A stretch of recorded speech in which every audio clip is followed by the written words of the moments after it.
Good morning, everyone. Welcome to this month's meeting of the Corporate Resources Overview and Scrutiny Committee.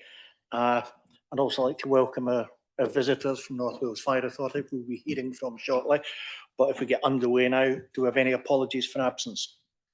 Chair, no members of the committee have offered apologies today, but we do have apologies from Chief Executive Neil Cofferton and the Finance Officer, I don't know, Corporate Finance Manager, thank you, Councillor, has offered apologies as well for today's meeting, Chair. Thank you. On to item 2, declarations of interest, including whipping declarations. Do we have any declarations? Nobody's indicating, so that means we can go straight on to agenda item 3, North Wales Fire and Rescue. Welcome, Anthony and Justin. The floor is yours. Well, diolch. My name is Justin Evans. I'm the Assistant Chief Fire Officer for North Wales Fire and Rescue Service.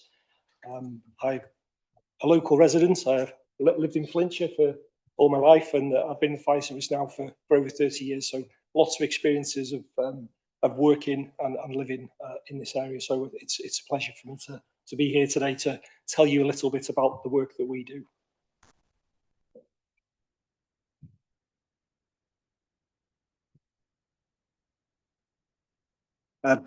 Good morning, my name is Anthony Jones. I'm also one of the Assistant Chief Fire Officers in North Wales Fire and Rescue Service. I'm brought up and born and bred in Conway and Llandudno, but straight away into London and Cheshire, where I joined the Fire and Rescue Service, and then returned to North Wales in about 2.5 years ago, and I've been working in North Wales now for that time. Similar to Justin, live in Flintshire. I'm very, very pleased and privileged to be here to present to you all today.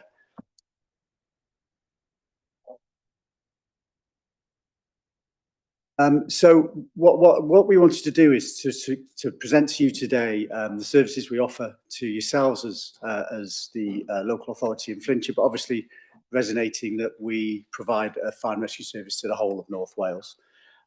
So this map here just gives you an indication of where our fire and rescue stations are. And in North Wales, we operate a number of different duty systems. We have whole-time firefighters who are based predominantly across the A55 corridor and along the A483 into the Wrexham area. But we are a predominantly on-call fire and rescue service. So predominantly, our fire stations are crewed by part-time firefighters that have other primary roles in the community, and they give their valuable spare time to supply fire and rescue cover for their communities. So we, as a very rural fire and rescue service, are predominantly have on-call firefighters. We cover, as I said, the whole of North Wales, which is approximately 700,000 people and approximately 2,500 square miles. There are around 300,000 domestic properties in North Wales and around 25,000 non-domestic properties. And we provide our fire and rescue service with an establishment of around 900 staff, those being 400 to 500 firefighters or response staff, and the remainder being our corporate services teams, which I'm sure are similar to yourselves. Last year, we attended around 6,500 incidents across North Wales, with those 44 fire stations that you can see here. And we offer a variety of duty systems to mitigate and manage the risk across North Wales. So where our more urban and populated areas, we have whole-time firefighters, and where we're more rural, we have part-time firefighters. Specifically in Flintshire, we have one whole-time fire station, which is just around the corner from here at Deeside. So there you have whole-time firefighters working 24 hours a day on a shift system, and they also have a part-time team with them. So there's two teams or two different duty systems working at Deeside, and then we have completely retained or on-call stations at Holywell, Buckley, Flint and Mold. So thinking specifically around Flintshire for yourselves. Thank you. This next slide depicts our operational availability and probability of getting a response across all of North Wales. And you'll see the bold purple colour is where the predominantly our whole-time firefighters are. So that's obviously where our quicker response, and you can see Flintshire marked out there. But in Flintshire specifically, we attend approximately 90% of your incidents within 20 minutes. We cover 90% of the households of Flintshire within 20 minutes.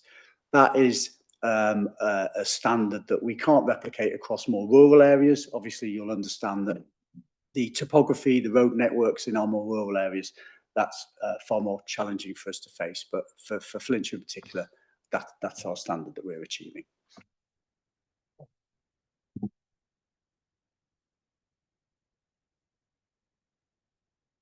Sorry, our strapline that you'll see on the bottom left of that slide starts with preventing, protecting and responding. Most people would consider us to be a response organisation, but prevention is very much at our core. We've got teams and our firefighters who are working tirelessly to reduce risk before incidents occur, and focusing our energies on the most vulnerable people in our communities. And our prevention work is often invisible, and our success is really measured by the sort of absence of tragedy and impact on people's lives, which is really difficult to quantify, but it is that foundation of our service. For example, our home fire safety checks have identified and mitigated risks in thousands of homes and thousands of homes in Flintshire. And we have targeted interventions around hoarding and around post-fire support that have supported some of those most at risk individuals in Flintshire to live more safely and independently. And we also work in partnership as well. So we're working across public service boards, and we're finding new ways to engage with people to encourage people to lead healthier and safety lives. In 24-25, we visited 133 schools across North Wales. We have 2 full-time educationists who will visit school children 4 times within their school lives to give advice on safety and keeping well. We also deliver 22 Phoenix courses. So the Phoenix courses is an intervention for young people who are having perhaps some challenges within their school lives, and we work with schools to bring them in. So as you can see on the pictures on the slide there, I think the one on the left there is a course that we were running at Flint Fire Station recently. We've also reached over 6,000 children at Danger Point. It's based up near Talacra, and we have road safety and water safety initiatives such as Operation Ugain, which is now called Op-Atal, which is about reducing road risk. And we're also now extending some of our work into encouraging water safety for young people for inland water risks. But we're sort of leading the way in keeping people safe on our roads and in the waters. In terms of safe and well checks, which is probably our sort of main product, we're making a real difference. In Flintshire, safe and well checks have increased by about 6.8% in the last year and over 96% in the last 5 years. So as a service in 24-25, we've attended and visited over 20,000 properties in North Wales. So we're out there every day engaging with members of the public and sort of helping them and trying to encourage them to stay safe.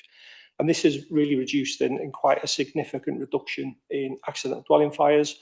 So I'm looking for the figures on my page here, but from 401 in 21-22 to 338 in 24-25, with fewer serious injuries and fatalities. And 90% of properties that we attend where there's an accidental dwelling fire, they have working smoke alarms, which really increases the chances of people surviving a fire and staying safe. And most of those detectors have been fitted by us, which is the highest rate in Wales. We also deliver more safe well checks each year than any of the services across Wales. So it really demonstrates our commitment to. We see this as a really positive and sort of useful way to keep people safe. However, I just wanted to include a couple of slides there, really to just remind us all about what the reality is. Despite our best efforts, fires do still occur and we need to be prepared. And these images illustrate the devastation which can result from a property fire. But the work that we're doing around prevention is having a real impact. ADFs, as I say, are reduced from 401 to 338. And there's been a decrease in those who've been seriously injured or killed as a result of the fires, down from 7 serious injuries and 6 fatalities in 23-24 to 5 and 2 in 24-25. So every life saved or every incident avoided is really sort of testament of the work of our teams, of our prevention teams, and the effectiveness of some of those strategies. I also just want to talk to you a little bit about our business fire safety work that we do. So business fire safety is becoming increasingly complex. There are changes to legislation which are coming in, which will change the way that we undertake our business fire safety work. We face challenges with unregistered businesses. We face challenges with people sleeping in places where they shouldn't be sleeping, or we wouldn't expect them to be sleeping. And since Grenfell, we've I think we're acutely aware of building standards and how buildings are constructed and the impacts of that when things don't quite go wrong. We've got an inspection programme. It's tailored to risk. In Flintshire, a lot of industrial risks in this area, and we focus our energies on tackling the most risky areas. It is target driven, but we are primarily focused on risk. As you can imagine, inspecting a large hotel would be very different to inspecting a small premises or a small local business. We do have enforcement powers to ensure compliance, and we take action where we need to protect the public. And in Flintshire, we've worked with local businesses to improve the fire safety standards, and our teams have issued enforcement and prohibition notices where necessary. But we do also provide advice and guidance so that people can meet their legal obligations, and I suppose working in partnership is key to reducing risk.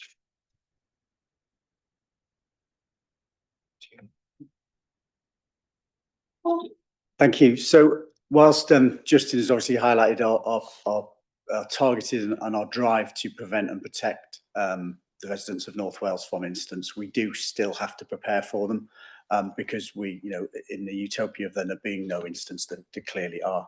So preparedness is a really important part of our work of how we prepare to respond to incidents, because the risks that we're facing are ever changing, emerging risks, new risks we weren't facing 10 years ago, for example. We do put an awful lot of our resource, time, effort and energy in preparing, training and being ready to respond, because we have to respond to all of the risks across North Wales at any one time. We're unable to carry a waiting list. We can't put calls on hold. So we have to respond 24/7 across all of North Wales to the risks that we face.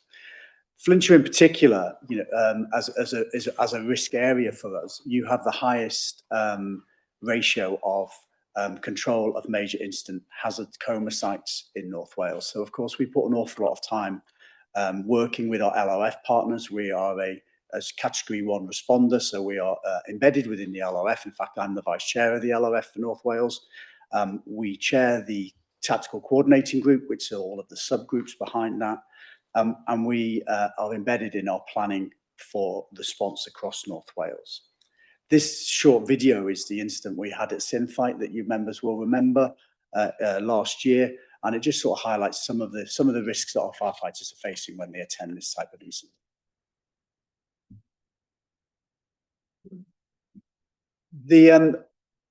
As I said, we have to be prepared to deal with any risk. And for example, yourselves here, you have Harden Airport, and we, whilst members or members of the public might not think that with the emerging risks of drones and new technology, we have to think about outside the box. We have to think about what the risks that we may face.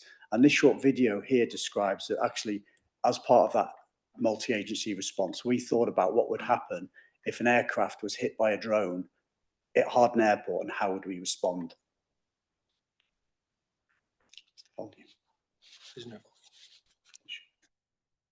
Apologies, this should have volume.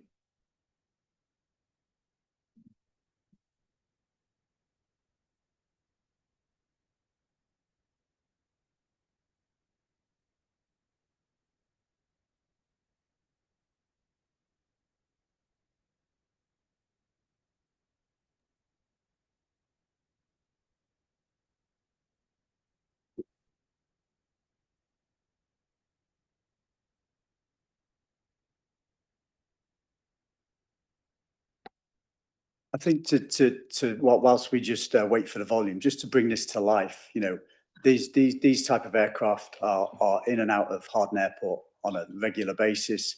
You will remember that Gatwick Airport, for instance, was closed due to drone activity. So it is a real risk that we, as emergency responders, have to plan and prepare for. It is very much in our thinking that this type of emerging risk we have to be ready for.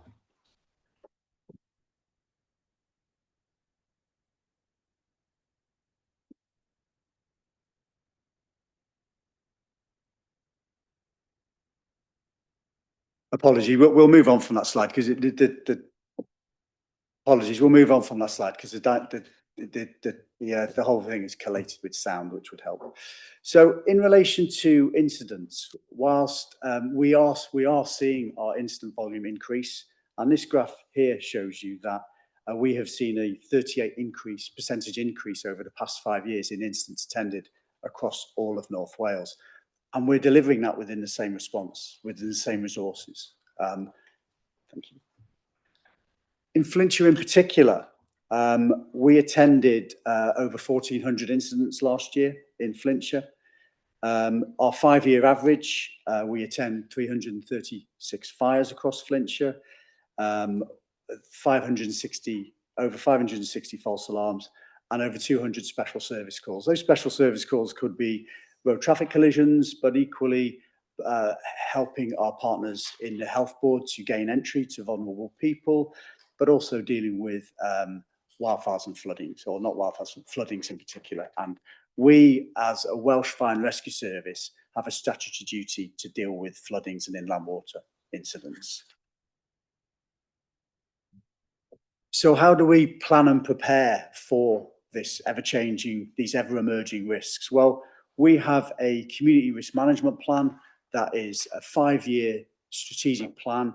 When in delivering and preparing that plan, we spend a lot of time working with partners, researching, looking at trend analysis, looking at data, looking at where we feel those risks will mature and come to life across North Wales.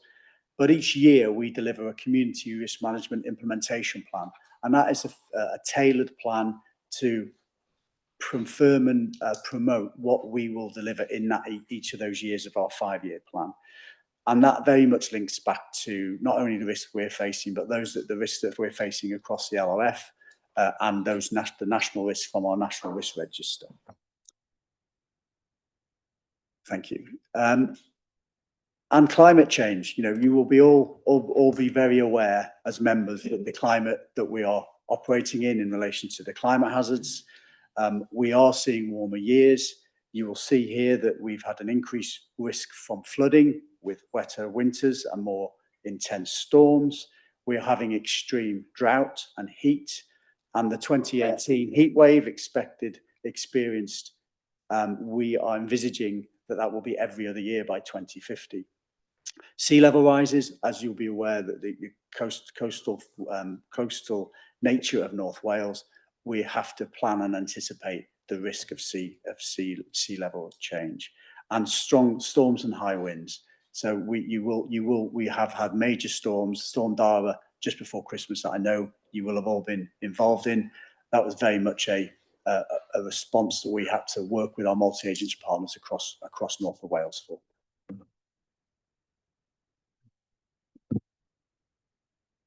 So we have been on a bit of a journey with wildfires. It's been quite significant as well. So the Llantysilio fire that we had in 2018 was the worst that we'd faced, or worst we'd ever faced, and led to us creating new partnerships and training for our staff. In 2022, we implemented 29 recommendations from the debrief of that incident, which included improving our welfare provision, our equipment and strategies. And this year, we've introduced new PPE, so new lightweight fire kit for wildfires, wild firefighting, and also an off-road vehicle as well. We continue to develop our skills, such as things like prescribed burns. So this is where we actually actively seek to start fires in order to prevent the uncontrolled spread of them. And we're now working to collaborate with our partners.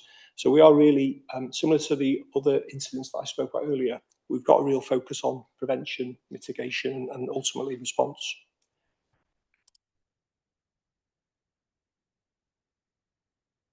There's just a video here just to really, it's a little bit shaky on the screen there, but it's to really just give you an idea of the scale.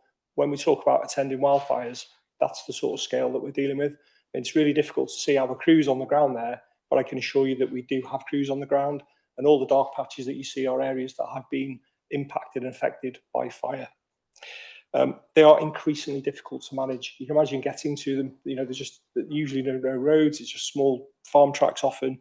And in 24-25, we saw a 33% increase in grassland, woodland and crop fires and a 200% rise in wildfires, which are 53% above the 3-year average.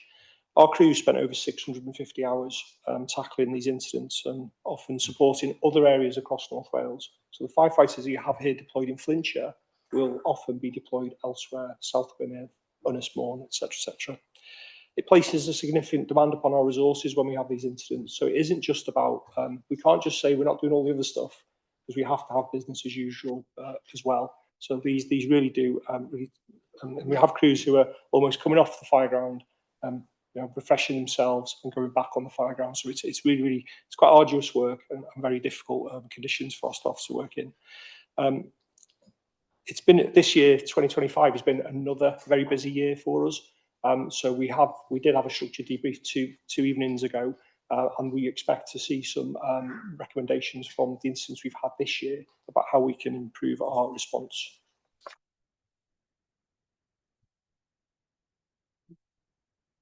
We've got wildfire partnerships. So there's a couple of slides here about wildfires, but Flintshire borders onto several counties and obviously across the board as well. We're working very closely with a moorland partnership group over in Denbighshire, which includes moorland officers, Natural Resources Wales, the RSPB, got local authority representative, Welsh Government, local landowners and CADU now as well. Some of the work that we've done. And the reason that partnership is really good because it allows us to draw in and bring in funding from other areas, which will help us sort of balance fire protection alongside ecological protection and making sure that we can do training with the right people. Things like land management and rewilding is really, really important as well. And as mentioned, you'd wonder perhaps why, well, actually, I'll leave that for now. Another area I just want to mention is about flooding and incident flooding as well. So it's a growing concern for us. So in 23-24, we attended more than twice as many flooding incidents than the previous year. We've got teams, so down at Deeside here, there is an inland water rescue vehicle, and there's powered watercraft that operate out of there. So whenever we have incidents inland where there's significant flooding, we can deploy the crews here from Deeside to go and support, as well as other services across North Wales. Our teams, looking for those pictures there, there's a picture I took there, the one in the middle at the bottom is a road traffic collision that happened in Connah's Quay. We attend all sorts of incidents across the area and across the region, from chemicals to rescues, etc. And I suppose what this just demonstrates is the versatility of the services that you get from your fire service, in that we are ready to respond regardless of what the incident is. We're always there to support the most vulnerable when needed. We do have roles beyond our statutory duties. During the recent Flintshire water outage, you'll be aware that we played a significant part in the sort of involvement of the distribution of water and support to vulnerable residents. We worked with partners to make sure we could access information about who was most at risk and use the resources that we had within our prevention teams to support the efforts of the local authority and other partners. I guess the public and partners would always expect us to step up and support in times of need, and we are very proud of that role. Whether it's rescuing people or control of fires or other incidents, we're always really willing to support recovery efforts.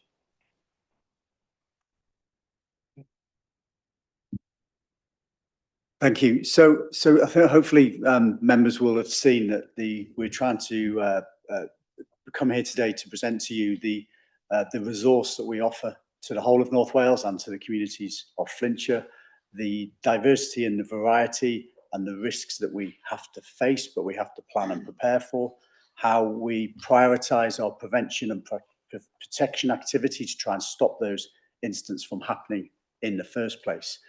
But clearly that comes at a cost, and this slide here depicts for the last complete financial year what's running this fire and rescue service cost.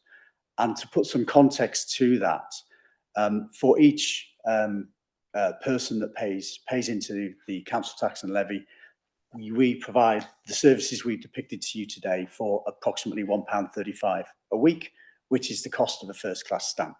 So I'd like to hope that ourselves, Justin and I, have sort of given you the sort of evidence and assurance that as a fire and rescue service with the smallest resource across Wales, with some of the most challenging topography and risks, we managed to do that on what is a relatively, I would argue, an affordable baseline.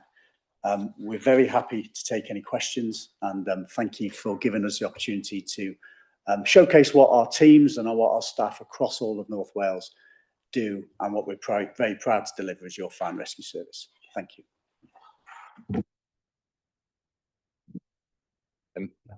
Thank you, Chair.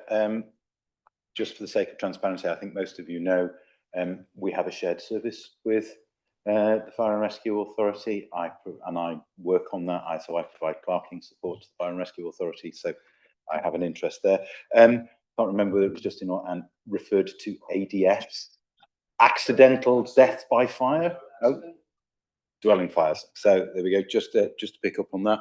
And Chair, one of the things that was touched on there, and perhaps wasn't expanded to a degree, is the work that the Fire Authority has done around looking at vulnerability to fire.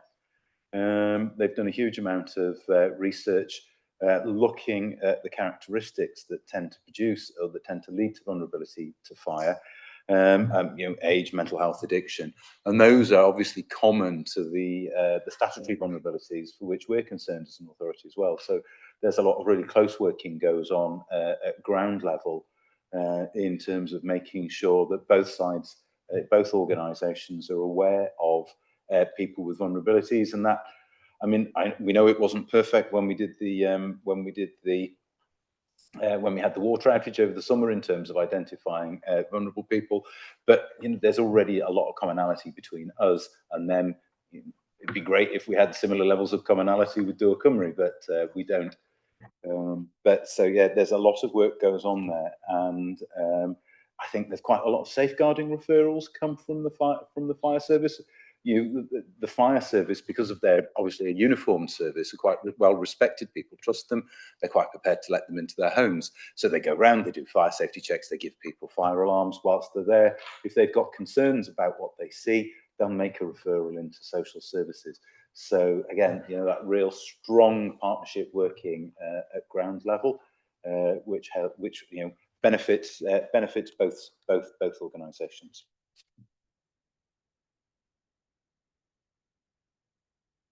Councillor Ibbotson. Thank you. Firstly, let me thank you I'm sure I can speak for the whole committee for your attendance today. I have a number of questions. First of all, if I can take you back to slide 11, which was the call out figures for each of the last 5 years. The number of fires per year is remaining roughly constant.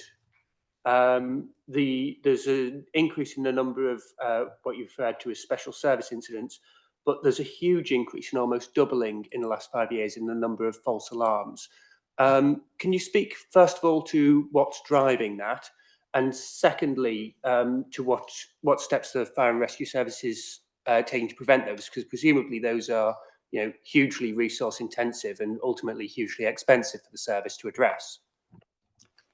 Thank you, Councillor. Yeah, very happy to, and it is something we are very acutely aware of. So we attend fire alarms in domestic settings, and we attend fire alarms in non-domestic settings. So your businesses, we have a well-established policy for attending or not attending non-domestic premises unless there's a life risk, which has significantly reduced our attendances there. Where we have locations such as hospitals or H&P Berwyn, where we get more higher volume, we work very, very closely with those particular establishments to drive those down. But this increase has been seen in the the domestic setting, so homes and dwellings. And where we've seen this increase is through the increase in the number of care lines being fitted. So vulnerable members of the community that have specific care lines fitted to their properties, so that if their alarms are triggered, their smoke alarms are triggered, if there's no response from the individual, then it goes to an alarm receiving centre, and those alarm receiving centres will call us out because they suspect there to be a fire.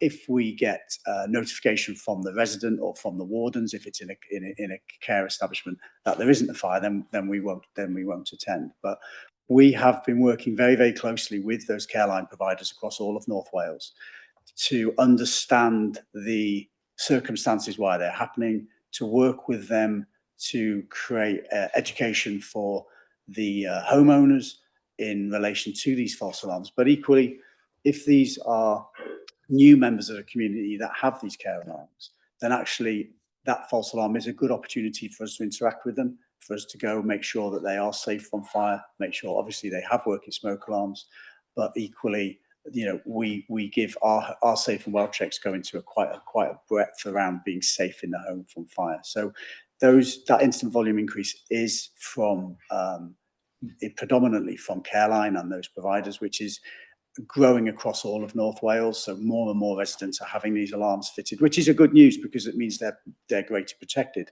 The downside of that is it does respond in more alarms that we respond to. I can actually say that in the last quarter that figure has started to come down through those interactions, but clearly we don't want people not to be protected by having those alarms. The chairman is indicating that I have only one more question, so I shall try and get to all the points that I wished. In terms of the budget impact of that, then the number of actual fires attended is remaining constant. So presumably these fires, fires that are picked up by these care alarms would be picked up and attended otherwise. It's just potentially somewhat sooner with the alarms fitted because it's triggering from the smoke alarm rather than from a phone call to the fire and rescue service. Obviously, there's an advantage if a fire is caught somewhat earlier in terms of property, but where somebody is, in a position where an alarm's gone off and they have not been able to respond, presumably for large parts of North Wales, by the time the fire brigade get there, it will already be too late if there is a fire and somebody is not able to respond. So are you able to speak, given the huge increase in false alarms coming from these systems, whether there's any sort of calculation of the number of actual fires that have been addressed sooner, how much sooner, and what the tangible benefit of those extra few minutes was? Councillor, thank you for the question. You made it exactly the point I want to sort of echo, is that those Careline alarms provide very, very early warning. We predominantly find that those activations are, for example, burnt toast or pans left unattended. They don't, because they're very early detected, because these are some of our most vulnerable people, they are supported by either wardens or welfare or carers. So we do find that they don't translate into significant incidents, if you like, or develop fires. It tends to be early detection, which is exactly what we want for smoke alarms, and relatively minor, if you like, in relation to incidents. That won't always be the case. Clearly, there will be some incidents that do develop into more developed incidents or fires, but rest assured, the majority of them are detected very early and come at what we call a fire out on arrival. So by the time we get there, the incident is actually over. Councillor Healy. Thank you, Chair. My question has got two parts to it. I just want to ask, your stations in Flintshire, have you got a safeguarding where vulnerable people can just walk in for help, like they have in Chester. The second part of my question is, what do you do for youth? I believe in Cheshire, they have got a youth service where the fire and the police work together with youth workers to educate them regarding fires, setting fires, arsenal, and things like that. Secondly, I just want to thank you. I've had fires in my ward and it was efficiently dealt with. And I was very proud of the fire service. Thank you very much. Thank you. In terms of safeguarding or perhaps a safe haven or space for people, that isn't something that we've currently got in service. Out of the stations within Flintshire, there is only Deeside that it's generally an occupied station, a whole-time station. The other fire stations are part-time, and therefore there is no, the firefighters are only there either during their sort of drill period or when they're responding to fire calls, so that the premises are usually empty for the vast majority of the time. In terms of our youth work, there's the items that I mentioned within the presentation. So we do have our Phoenix, courses that we deliver regularly. We also have Fire Cadets, which is aligned to the National Fire Cadets movement. So we do have Fire Cadets across the service. But I'm not aware that we've got any Fire Cadet units currently within Flintshire. But we do, where there's sort of people are interested in, or there's a local interest in developing those, we would always seek to support it and create a Fire Cadets unit. We did find that during COVID, when we had to stop those types of activities, our numbers of cadet units reduced significantly, because basically what we did, we were not recruiting new people, and the young people basically were aged out during COVID, so they never came back because they'd moved on to other things. So we are in the stages of sort of regenerating the work that we do around Fire Cadets, but I'd say at the moment there isn't anything like that in Flintshire. Thank you. Councillor Madison. Thank you, Chair. Thank you very much for your attendance today and the things that you do. I have a very specific question, actually. Some years ago, when I was a foster carer in Conwy for teenagers, the fire and rescue service came to our house, checked all of our fire alarms, and indeed replaced some of them, which was excellent. Is this a service that still continues? Is it North Wales wide, and does it apply to any other form of private residences at all? Thank you. Absolutely. The home fire safety checks that we undertake are available to everybody. It is it's a vision of ours that there will be a smoke detector in every property in North Wales. So anybody that needs those sort of interventions, i.e. the smoke detection, if they contact us on our number, we can make arrangements for somebody to either to send items out or for them to be fitted by one of our staff. Thank you. Councillor Mullen. Thanks very much for the presentation. I'd just like to give you a personal thank you. In summer this year, I had the unfortunate problem of my black bin going on fire due to my own stupidity.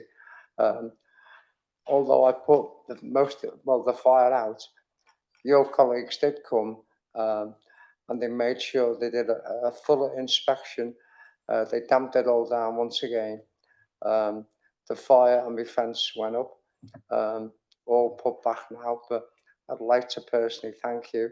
And also, while they were there, they did furnish a number of my fellow residents with alarm bells. So a double whammy there. And as I say, belt and braces, thanks for all your help, and it was much appreciated. Thank you. If I could just come in on that point, and that's the point. Every time that we have a mobilisation, whether it's to a fire or whether it's to a false alarm, we would be encouraging our staff whilst they're there they have access to data on their appliance, and they can see where people, as was mentioned earlier by Gareth, they can see where possibly our at-risk communities are, and they will be knocking doors and seeking to fit spoke sectors wherever they can. Thank you. We've no. Oh, Thank you, Diolch leader, Diolch Bill. I just wanted to say a thank you on behalf of all of Flintshire, actually, when we had that water shortage, burst, etc. a couple of months ago. You were absolutely amazing. Only Welsh Water were on the spot, but you were there with them, doing a huge amount of work.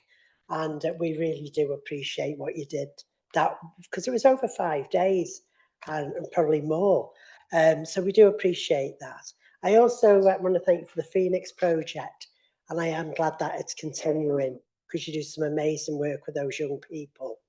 I've been to a couple of the sessions and they're fantastic, aren't they? And the young people really learn a lot from them, they gain a lot, and their parents and carers do as well. So thank you for continuing that as well. Councillor Jones.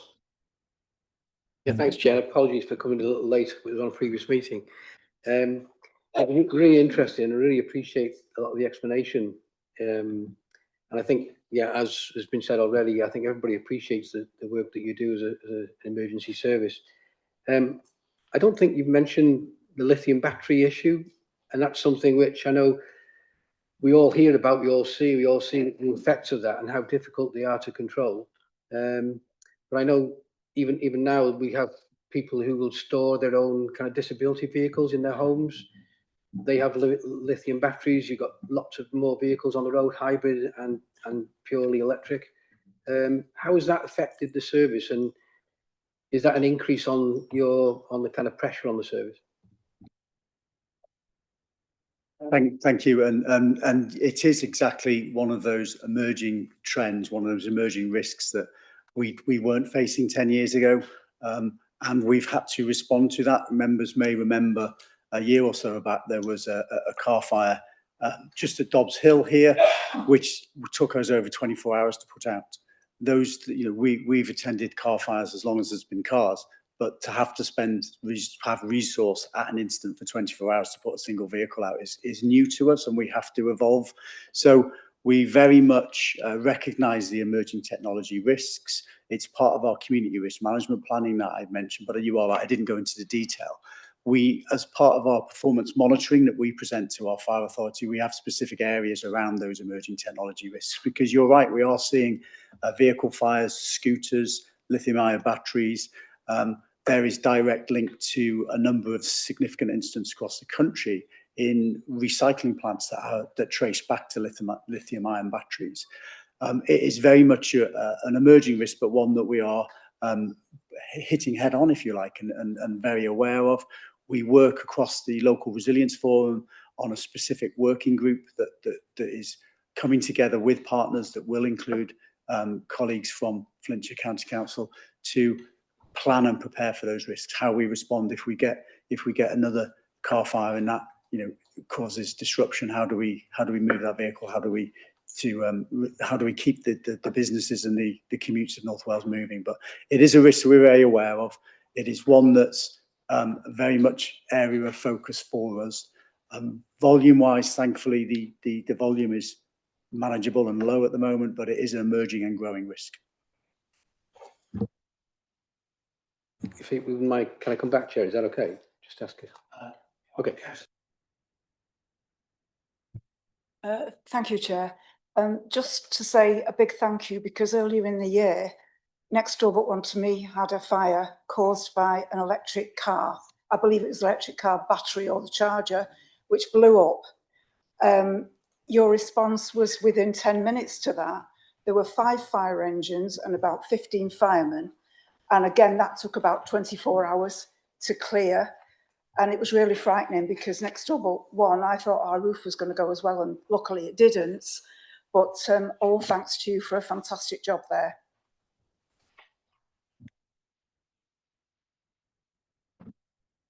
I think, Councillor Ibbotson, are you coming back with a question? Can we be brief, please? Thank you, Mr. Chairman. I'm very grateful to you for your discretion and allowing me to come back. Obviously, the main reason the committee has asked you here is about budget issues. The questions that the committee has previously expressed an interest in asking are, do you believe that North Wales Fire and Rescue Service should be a separate precepting authority rather than coming through the... One question. One question. Well, in that case, I will ask a different question. I have shown. I said one question. You can't change your questions. Thank you. I'd like to take an opportunity to thank the fire service for coming here. Your time is valuable. Your time is important. I learned a lot from simply going through your slide deck. Budget is a concern to all of us in this committee. We look at money and we look at how projects and groups are being funded, and it is of concern to some councillors, not necessarily on this committee, that police and fire service are funded in a different model, and some sort of consistency across those models would help us greatly as councillors. But I don't believe that's a question that should be aimed at you. I don't mean this nastily. That decision is above your pay grade and certainly above my pay grade. So I'd like to thank you for being here, taking the time to present to us, and I'm sure everybody else would like to thank you as well. So thank you. We will be moving on to another agenda item, gentlemen. You'd be more than happy to stay here if you wished, but I promise you it will get very boring as we go on. So, thank you very much.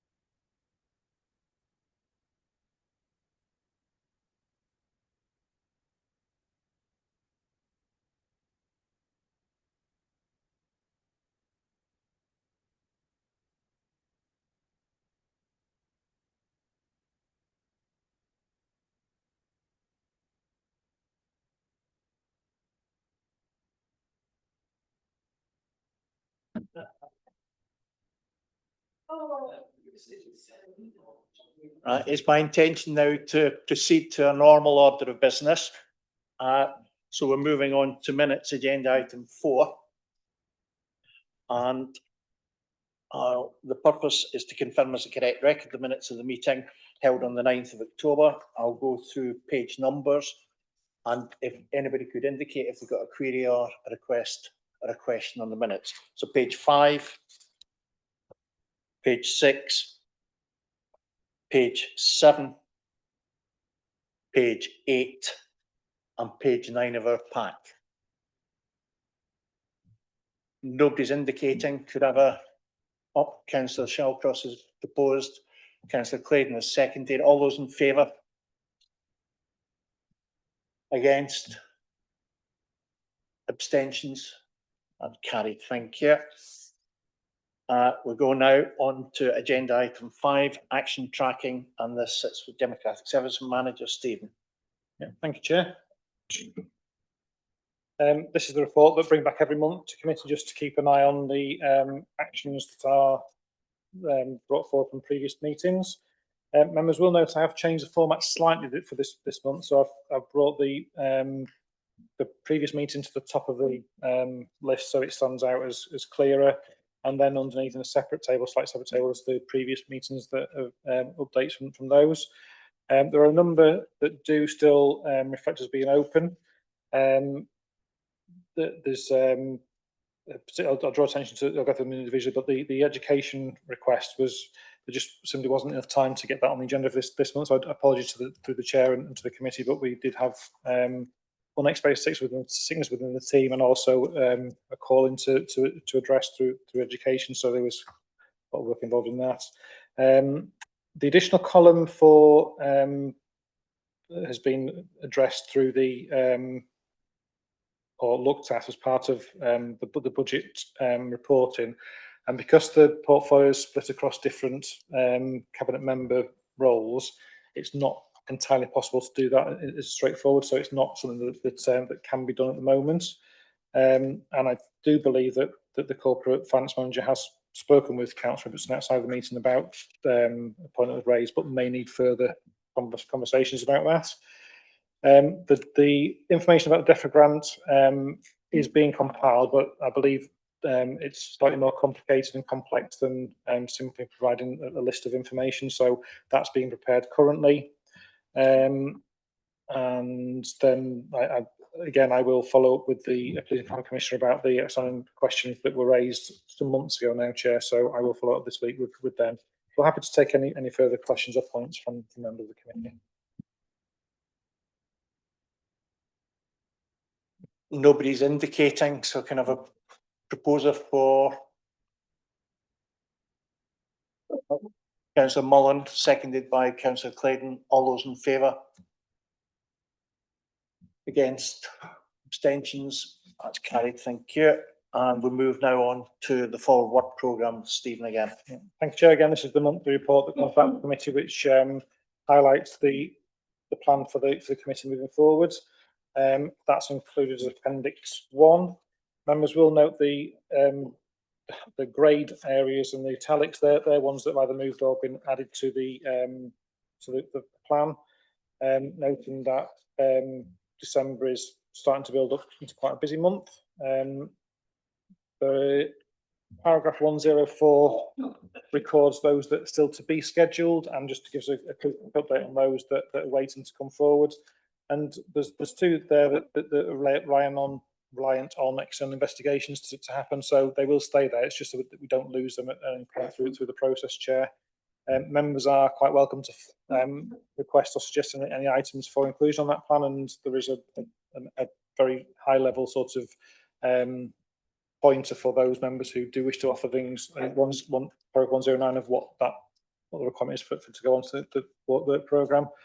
But happy to take any questions, Chair. Councillor Robertson. Thank you, Mr. Chairman.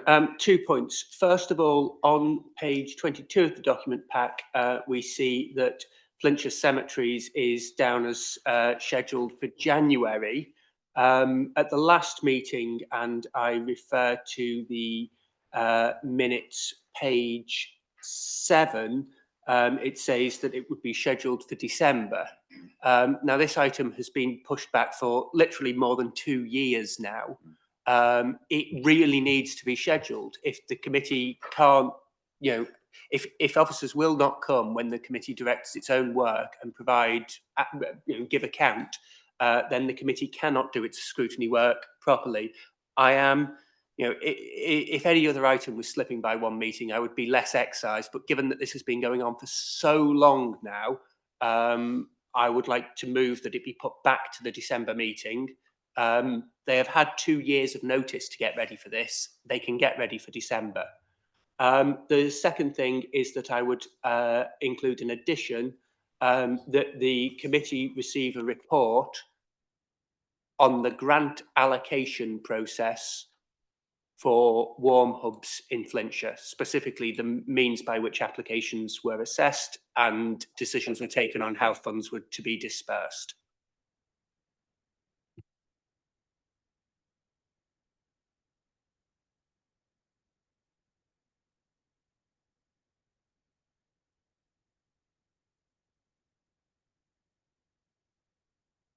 Thank you, Chair. Thank you, Councillor. I take your point about the length of time it has taken for that report to come back. One of the issues has been that changes of staff have caused some confusion about where it sits and what the request was. So we will do our utmost. I will give that assurance now to bring it to December. And I will speak to, I think it was Councillor Swash that originally raised that. So outside the meeting, I will address that with Councillor Swash just to clarify the exact requirements for that report, so that the service are fully aware of what is required to come back. So apologies through yourself, Chair, to the members for the delay in that coming back. And I'll take note about the request that we'll look to scale that up for a future meeting. As nobody else is indicating, then kind of a proposer for Councillor Ibbotson, that seconder, Councillor Healy, all those in favour? Against? Abstentions? Carried, thank you. Before we move on to agenda item 7, I just want to clarify a couple of bits and pieces. It is my hope that when raising questions, members of the committee refer to a page and a paragraph number which clarifies the issue, certainly for me as chair, and I'm sure for the officers who are being questioned. It makes our task much easier. The second thing is, I am minded to try and restrict questions to valid, effective questions. We are, as a committee, running longer and longer and longer. I have no wish to restrict scrutiny. That's our role. Our role as a committee is scrutinising the papers in front of us, not political gamesmanship. And this applies to everybody that speaks on the committee, not just one or two individuals.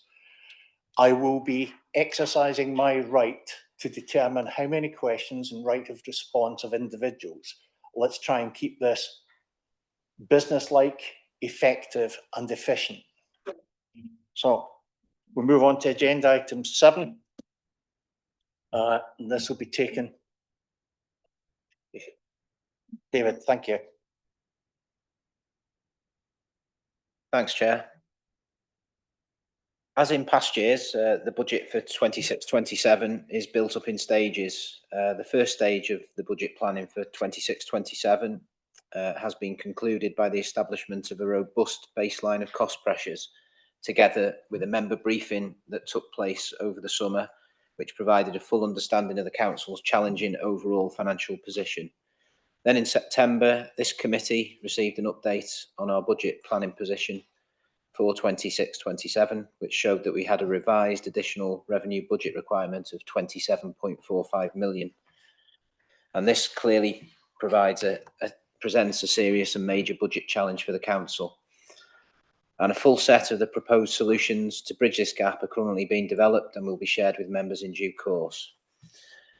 This review by the Overview and Scrutiny Committees for the period November through to December is aimed at scrutinising the portfolio cost pressures to provide assurance that they are an essential requirement for the 26-27 budget, and to ensure there is no scope to remove or defer them to assist with dealing with the budget challenge. As we know, the draft Welsh Government budget was announced on the 14th of October, and the Welsh Government provisional settlement is expected to be received on the 24th of November. So a full update on our budget planning position for 26-27 will be presented to Cabinet and this committee in the December cycle, taking account of the impact of the provisional settlement. The third and final stage of the budget process will be the identification of the full set of budget solutions required to ensure a legal and balanced budget is set in line with the Council's overall available funding envelope. So here in front of us today, we've got the details of the cost pressures for the corporate services portfolios, which fall within the remit of this committee. So I'll commence with the corporate cost pressures. That is in table 1 in 106. I don't intend to go through all of those in detail. There's 17 in the schedule there. Just picking out some of the larger ones, certainly a very relevant one. Note 5 is the North Wales Fire and Rescue Authority. Clearly, based on what we've heard today, that's based on the overall uplift, annual uplift, and that's 725,000. The NJC pay award estimate is within this as well for the non-schools. That's at 4.1 million, but that figure there does include the position at the full 4%. So that figure will reduce based on the final position of 3.2% being agreed for that. There is also a pay modelling pressure in there for 2 million. And then a number of other various pressures around capital, minimum revenue position, various borrowing costs, the coroner's service, members' allowances, the service contract inflation. So those in total all total 9.55 million. So obviously, following this, I'm willing to take any questions on any of those to go through. There is the detail there for each of those through to the full 17. So prior to moving on to governance, I'm happy to take questions on those.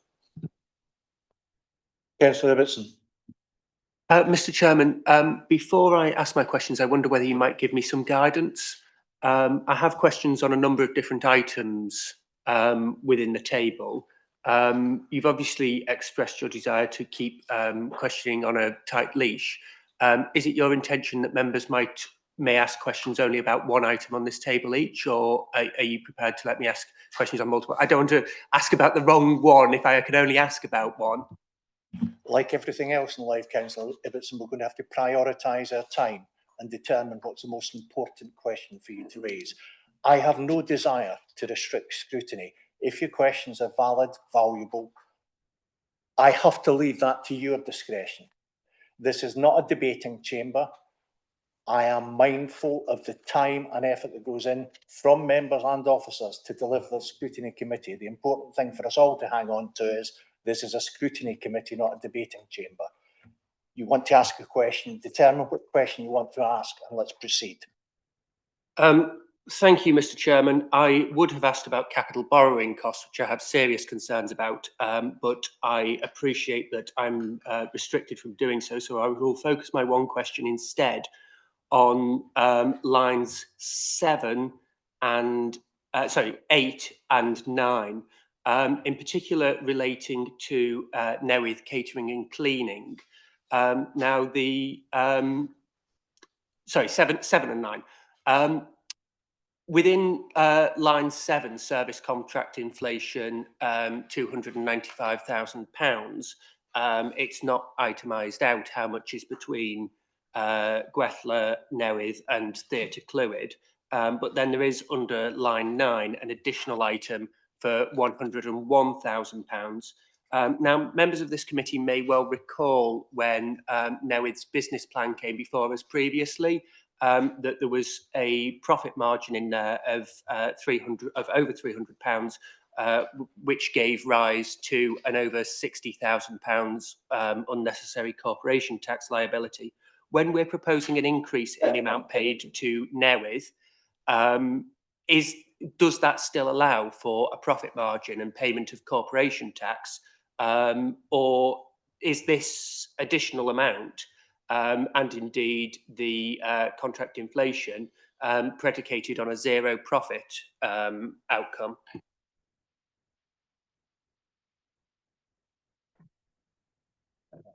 Chair, I think with the detail required for Newydd on that, I think I'd have to seek further information from one of my finance colleagues, if that's okay, to come back on that in more detail. Thank you. And this is a prime example of I'm not asking for questions to be framed and put to officers prior to this meeting, but clearly something in the report troubled you, Councillor Ibbotson, and something, or your question, you knew your question was going to be quite complex. We want a full and proper answer. It perhaps would have been timely to frame your question to the finance officer prior to this meeting, so he could either give you a fulsome answer in committee or provide you a fulsome answer by email. This is an example of where we can streamline the process, where we can get timely responses, and where we can. Quite rightly, your question is a good question, and we need a fulsome answer to that. But we don't have the facilities, or the officer doesn't have the facilities in this meeting to provide a fulsome answer. If I just come into the detail of what 7 and 9 are, just for clarity, maybe that might just help. Number 7 is the service contract inflation across the 3 areas there, as it's been highlighted, Gwethla, Newydd and Theatre Clwyd. Number 9 is more specifically for Newydd contracts within the social services environment. So that is where the costs have been passed on to care homes, and this hasn't been able to be absorbed by the service within social services. So it's more the service putting that service pressure in. So it's a social services related one on that one.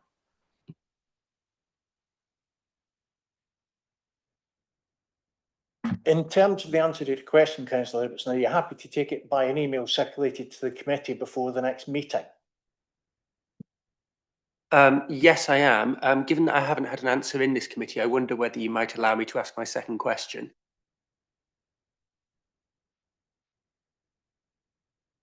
Providing it's a question, Councillor, I'm trying, as you are more than well aware, to get this process up and running properly. Thank you, Mr. Chairman. I refer to line 15, capital borrowing costs, which on the explanatory note says relates to additions to the minimum revenue provision for 3 itemised projects.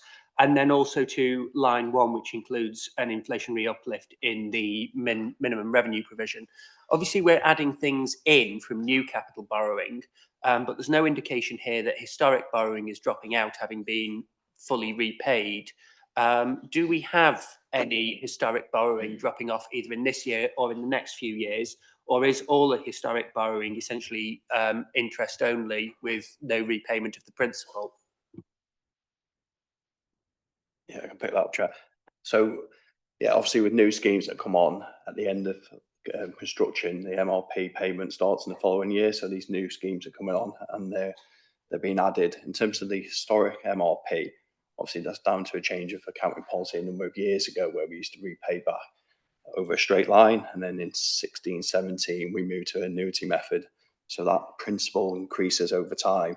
So obviously when we are tracking it, there will be some that drop off as well, which is looked at overall in terms of new ones coming on, in terms of ones dropping as well. But most of our historic borrowing as it stands is over a maturity. So we are paying interest until that point and until that point we're completed. So we do look at it as a totality, schemes that have completed and then schemes that are going on. And then we look to amend that if we can. So we look at it as a whole.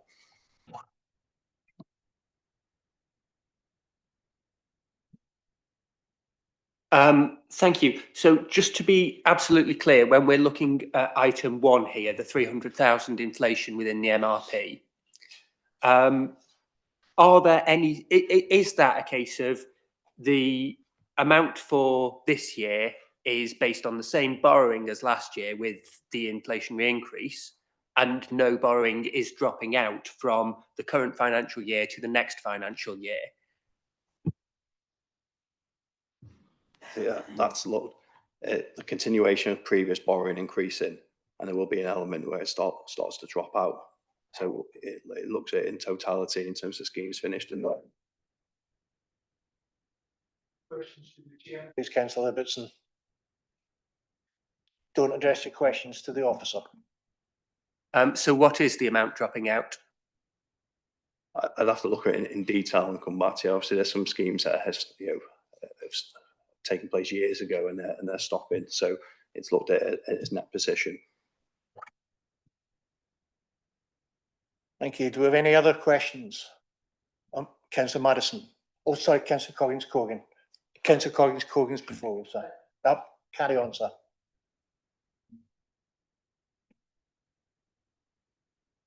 Thank you, Chair. Fortunately, Councillor Ibbotson has knocked some of mine off, so I can be even briefer. The main question I had is on the item 2, 21st century schools.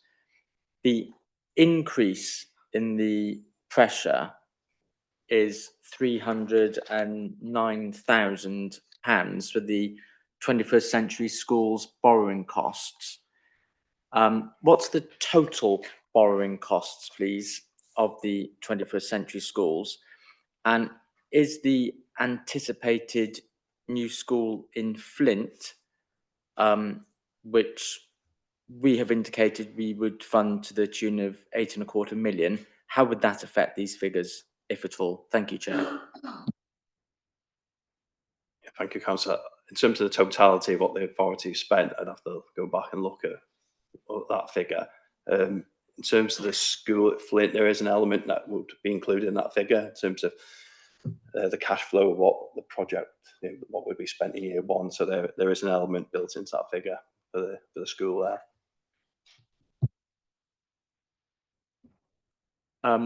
Thank you. And if I can ask that answer is circulated to the entire committee, only because previously answers I've been interested in that have been asked by other members, it's only sent to that one member. I think it'd be useful if it's sent to the entire committee. Thank you, Chair. That's noted. Thank you. Councillor Madison. Thank you, Chair. I have a very specific question, page 34, number 14, IT help desk and support. I'm surprised to see that there's only 4 members on the IT help desk, because it's something I'm always calling and I get quite a prompt response. It looks as though we're losing a post in March 2026. Is that correct? Is there no funding available to continue this post? Thank you. Thank you, Chair. I think you may have jumped the gun a little bit. It comes in a following section. Yeah, Gareth will answer it when he comes to his part of the papers. Thank you. Nobody indicating, so can we proceed to the next part? And which is Gareth, yeah. Thank you, Chair. So, Chair, there's a number of themes that run through the pressures within my own area. There are a number of temporary posts that I'm seeking to put onto a permanent footing, which brings me into the question asked by Councillor Madison.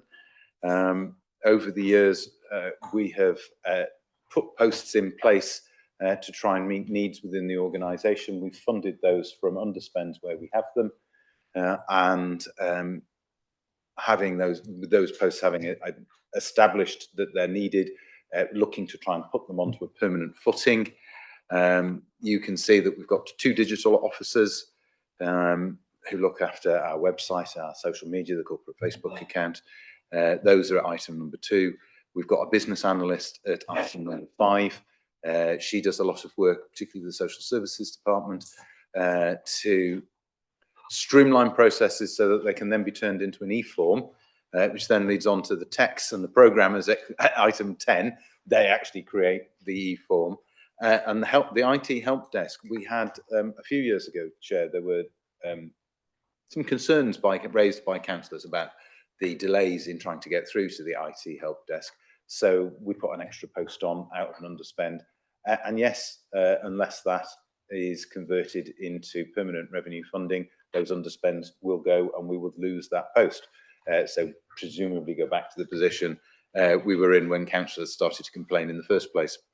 There are a number of inflationary increases in my area, Chair. It's one of the oddities of the organisation that some licence fees sit within governance and some don't.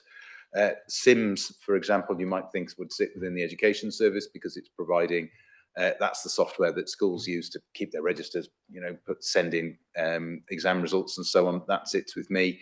It's going up. iTrent sits in my area, even though it's the HR and payroll software. E5 licenses are Microsoft licenses, and there's those genuinely are a sort of corporate thing. Also on this one, so that's 1, 7 and 9. Also on this one, item 15, we give a 50% discount on council tax to foster carers in order to try and encourage more of our we call them in-house foster carers rather than having to pay for external fostering. They are very good value for money, but the 50% reduction is a 50% reduction of a certain sum. As that sum grows in size, the actual value of the reduction also grows. So it's 50% of a bigger amount of council tax. And what we needed to do is to increase the budget to keep pace with that if we're going to continue to do that scheme. And you can see that at the moment the budget is 93,000. We're at the moment cost at the moment is 113, and we're anticipating that that might go as far as 116, depending upon what members do with the budget in February. But there isn't a budget. There just isn't the budget to cover that. So if we want to carry that scheme on, we need to increase the budget. There are a couple of reprocurements, Chair. These are items 3 and 4. The request there is for funding should we not appoint or reappoint the incumbent. We go out to tender to see whether we can get better value. If we reappoint the incumbent, we don't have to do any data transfer. If the incumbent supplier is not successful and we have to transfer to a different supplier, there is a cost. So those, although they're actually relatively small bids, those would drop out if, as part of the procurement process, we stay with the people who supply the software that we have at the moment. The next sort of heading, Chair, I've called it putting funding on a sound footing. Discretionary relief, we've recently approved a new discretionary relief policy, having brought it to this committee. Hasn't it gone? Is it going next week? It's going next week. We've talked about it so much, Chair, I'm getting confused as to where we are in the approval process. At the moment, discretionary relief is funded out of the collection fund. The collection fund is where we, as the name sounds, when we collect council tax, we pay it into there, and then when we pay out precepts to others, and we pay for our own services, we take money from there. So actually having money available in the collection fund is about cash flow. Now, if we want to have a policy where we say people are entitled to a reduction in their council tax because of the extreme circumstances in which they find themselves, we should have a sum of money available to pay that, rather than saying, well, sorry, we can't give it to you because actually cash flow is such that there isn't any money available in the collection fund to be able to cover it off. So want to try and put that onto a sound footing, which it hasn't been on before. And number 13, the next one, in-phase software. This is an inherited overspend. We need to true up the budget. We changed from CAMS, which was a software system that members and officers universally reviled, to in-phase, which does our performance reporting, our risk reporting. In-phase is a much better piece of software, but again, it wasn't funded. Lisa Brownbill, as the relevant service manager, has been able to pay for that out of underspends in previous years, but she has, in order to help balance the books, offered up those underspends as permanent cuts or savings. So the budget and that flexibility isn't open to her anymore. We then come on to 2 new posts, Chair. Items of growth. Committee members will be well aware that Welsh Government are going through a slew of consultations at the moment around changes to council tax and non-domestic rating. At the time, we had 4 about a month ago, and at the time, Mr. Barnes flagged up that in terms of non-domestic rating, if the proposals went through as were contained within the consultation, he would not have the resource to manage that. Welsh Government have confirmed that they intend to enact those proposals from next year. And you will see at item 8, Mr. Barnes's explanations about council tax. We are a very high-performing collection authority. I think we're currently, last year we were second in Wales for our collection rates. But that's comparing ourselves to others. The actual levels of collection are dropping, though, Chair. But it's the same across the board. We're not going down the rankings. We remain at one of the highest performing collection authorities in Wales, but it is increasingly difficult to collect the tax. There is something called, and there's referred to in the report, freedom of the land. There seems to be some nonsense going around on the internet that suggests that council tax is discretionary, and unless you sign up to it and agree to it, you don't have to pay it, which is clearly not the case. Tax was never voluntary, unless you're Amazon.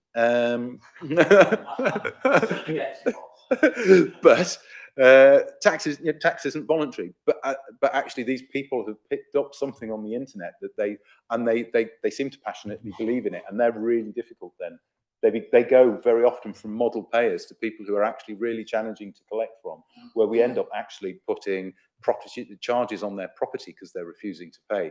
So that collection just takes longer and is a lot more difficult, which is why Mr. Barnes has put in that bid. The last one I need to mention, Chair, is number 11, SharePoint. This was considered last month at Cabinet. Cabinet have agreed to fund the work that we need to do on SharePoint out of reserves for the first year. Gary, I said to Gary, oh, look, Gary, can we take this out? Because it's actually been funded But Gary has, we've left it in there so that as members you have that continuity, and you can see, you know, that proposal's been reported to you previously, and we've reported to you now that this isn't needed anymore. So that you can kind of close that loop off, rather than sitting there and going, hang on, wasn't there something about SharePoint? Where did that go? What happened to that? We've closed that loop for you, so that one isn't needed. Chair, there's a lot in there, I realise. I'm happy to take questions. Could I just say that I pulled on this thread of freedom of the land several days ago, and it's madness, absolute madness. Councillor Coggins-Cogan. Thank you, Chair. Declare myself a sovereign citizen. I'm not bound by your rules, so I'll ask as many questions as I want. Just first, I would ask the chief officer and any other officers through the chair if they can go in order of the document next time, just because I'm not bright enough to keep up flipping back and forth. On page 31, which is item 5, it says at the top of page 31, we have already seen significant success around school admissions, etc. Could we just have an idea of what success looks like in this instance? Item 6, the rate avoidance. I've got a couple of very brief questions, Chair, so I'll just keep going until you tell me to shut up, if that's all right. Fully in support of this. However, I just think it should be noted that as a net contributor to the NNDR, we're actually doing this for the benefit of other local authorities, aren't we? We're not getting that much of a benefit from this. Number 7, it says at the very last sentence that the delay was because of conflicting priorities. What were those priorities and how was that resolved? Number 8, as a small L Liberal Chair, I'm not bringing politics into it. Whilst the report seems to me mourns the loss of committal powers, I'm very happy that we have lost the Dickensian workhouse in issues of impecuniosity. Number 11, on SharePoint, I think at the top of the page, no, it's under the sort of bullet list, generate cost savings. Just have an example of those cost savings, if possible, please, Chair. And number 14, on the help desk, oh no, that doesn't really matter so much, but there was somewhere in here, I've lost it now, that there were people who were on one-year contracts for sort of something like 7 years. I just want to extend the committee's thanks to those people. I'll speak on behalf of the committee, if I may, because it's not nice staying on a one-year contract, and I think it's incredible that they've shown the dedication and service to the council and the people of Flintshire, and that should be rewarded. Thank you, Chair. Thank you, Chair. I appreciate the point about order. One of the years I will eventually get round, Chair, to grouping them in the way that I see collectively. The finance people write the report. They send it to me for review. I missed the opportunity then to group it in the logical order that I thought I presented it in. So that's on me, Chair.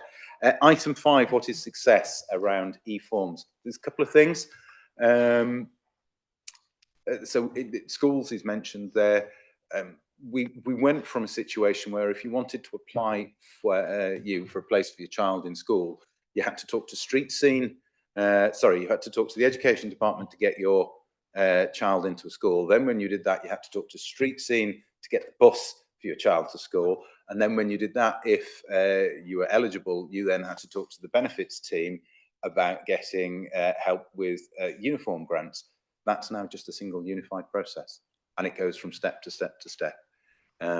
Another really good example is the work that we did with around NNDR rate relief during COVID. Something like £84 million worth of grants were paid out in rate relief on behalf of Welsh Government, but that was all done electronically through e-forms. The amount of transactionality or functionality we have on our website is down to that combination of the lady that works at line 5 to streamline those processes, and then the developers that do the work to turn it into an electronic form. On item 6, yes, we are a net contributor, and I know this causes consternation for councillors. The net benefactors under the rates pooling actually have much worse collection rates than we do. The size of the pot is important to us, though. I know we don't get as much back as we pay in, but obviously if the size of that pot goes down, the amount of money available to us goes down as well. Very big picture stuff, that though, I appreciate. There are others with far more immediate benefits to us having a good collection rate than Flintshire residents themselves. I get that, I appreciate that.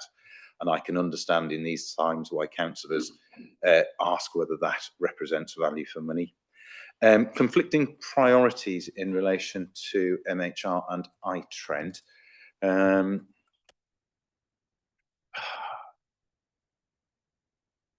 One of the things that we want to do with I think it relates to one of the things we want to do with iTrent, and particularly around pay slips. No,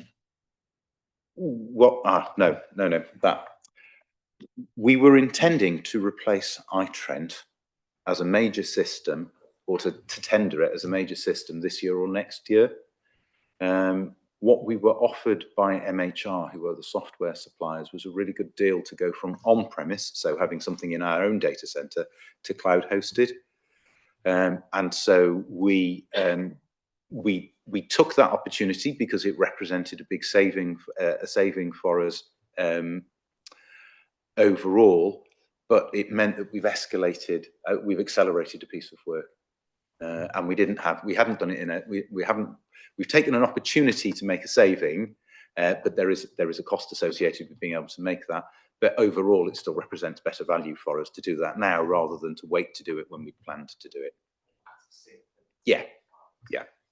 But of course, the way we budget, Chair, means that if it's not in the budget, we have to ask for it. Yeah, notwithstanding the fact that we plan to spend that money in a few years' time, because it's not in for next year, we've had to ask for that. So that was in relation to the iTrent one. Item 11, SharePoint. SharePoint underpins a huge amount of what we want to do around transformation, as was explained last month. A really simple example of this, we've talked a lot about either Copilot or another software system called Magic Notes, being able to record meetings and then produce a transcript or minutes of that meeting in order to save, social workers having to come back from visiting clients and then spend another hour or two typing up the notes from those visits. They depend upon upon SharePoint. That is the repository into which the recording is saved, and then that repository is accessed by either Copilot or Magic Notes to produce those minutes. The need for that is that SharePoint is a file storage in the cloud, and it needs to be in the cloud for the AI to be able to access it in order to be able to produce those notes.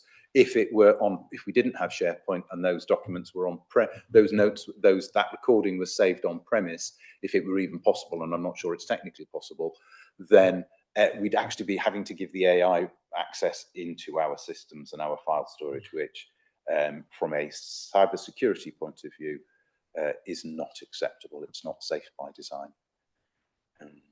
So to benefit from some of those things around AI, we have to have that cloud hosted file storage. Thank you, Chair. Very brief. So on that last piece of software about sort of minute taking, that type of business, does that mean we would be moving back to the way minutes used to be taken in committee? And also on our webcast recordings, would we have the functionality? Because I think before I started at the council, on the webcast recording, it would have the individual speakers, so you could go, my wonderful residents wanted to see what I had to say on a particular topic, they could click my name and I go straight to where I spoke in the meeting. Is that functionality that would come back with this new software? And that's my last question on this section. Thank you, Chair, for your indulgence and forbearance. A couple of different things. That functionality around being able to go to when a councillor speaks, I didn't know we'd lost it. I mean, that would be something to do with public eye, different to Copilot or Magic Notes. The proposal there isn't a proposal at the moment to look at using magic notes or the equivalent for producing minutes of county council meetings, but clearly one has to have that in mind. We have a lot of meetings, and we could then have a different style of notes and minutes from meetings. But we want to get it into the organisation, test it.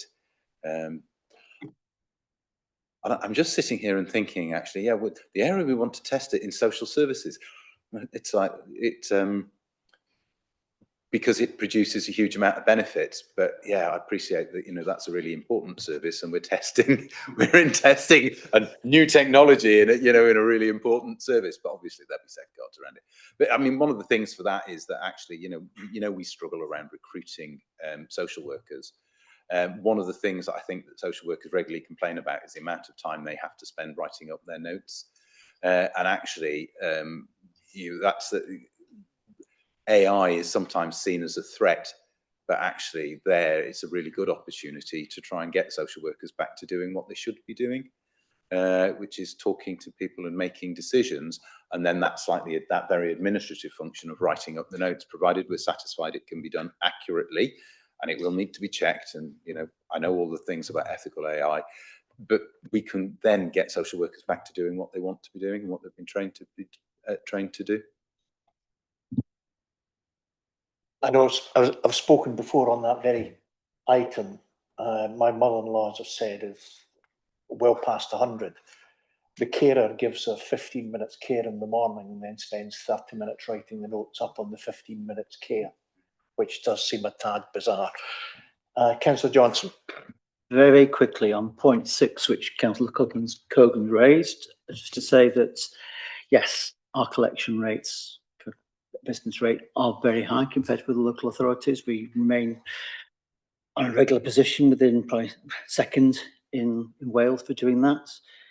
The fact that other authorities don't seem to do as well as we do, I have raised, and I know I've raised in other forums, so it's not an issue I don't think we can really let go on. I mean, I do recognise that the local authorities have different challenges, and the details of why they don't collect as many as us, I'm not fully cognizant of by any means. So I'm not going to come and preach on it, but I do believe that the way we are working in Flintshire is the correct way. And there's a reassurance to it that wherever there is an appropriate forum to raise these issues, myself and the members of the Finance Council Tax Revenues team, we do raise these issues and will continue to raise the issues that the levels that we're able to achieve, other people should be looking to do the same. Thank you. So fully supporting your point there. Councillor Ibbotson.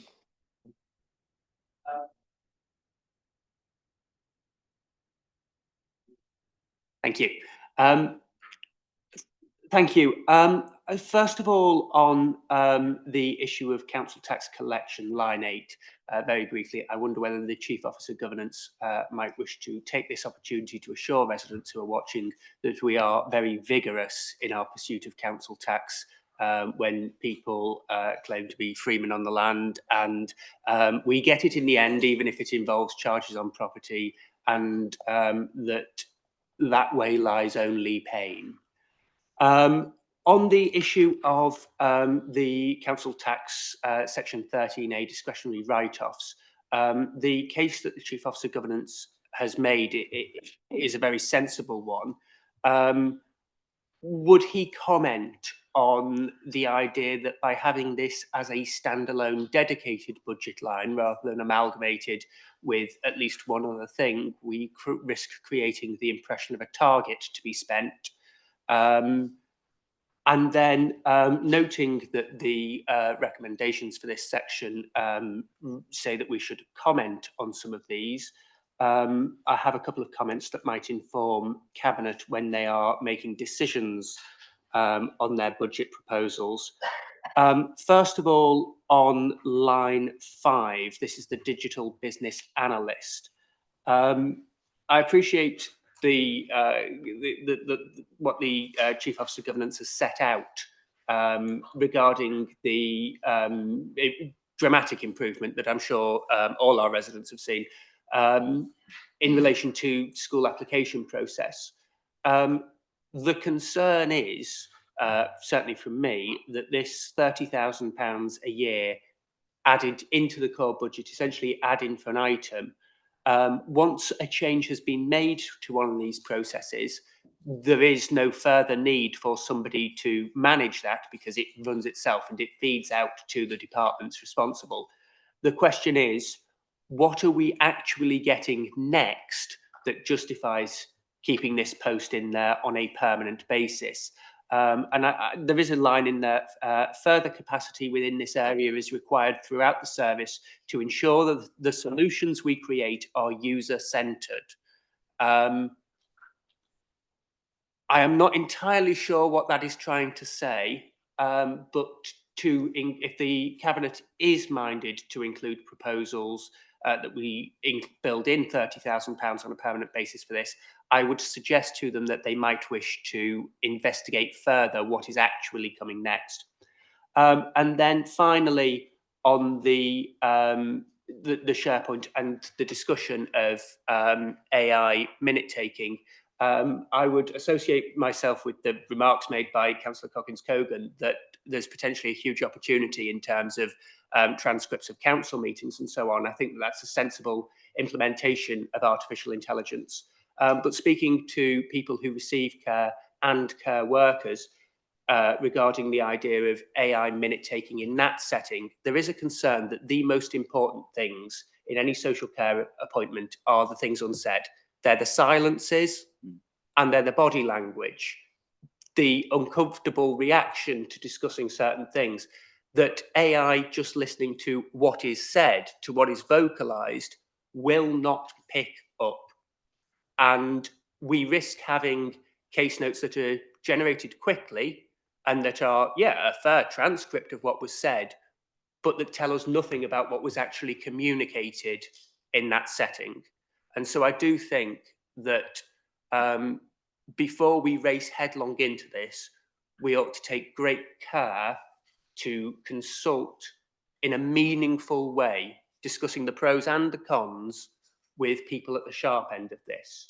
Not just in the view of, oh, well, it would save time, which it undoubtedly will. Case notes would be produced much more quickly and much more cheaply. But what do we actually lose by doing that? Our aim here at Flintshire has always been not to deliver public services as cheaply as possible, but to deliver good public services in a way that provides value for money. And there is a difference here between value and cheapness. And I would encourage the Cabinet to bear that in mind when making decisions on this. Thank you. Councillor Jones. Yeah, actually, part of what was just said was actually what I was going to point out. So that's fine. I think, if I'm not mistaken, I think Councillor Coggins-Cogan mentioned point 8 as well, the additional resource to maximise council tax collections. I think that was one of your points that you mentioned, Councillor Coggins-Cogan.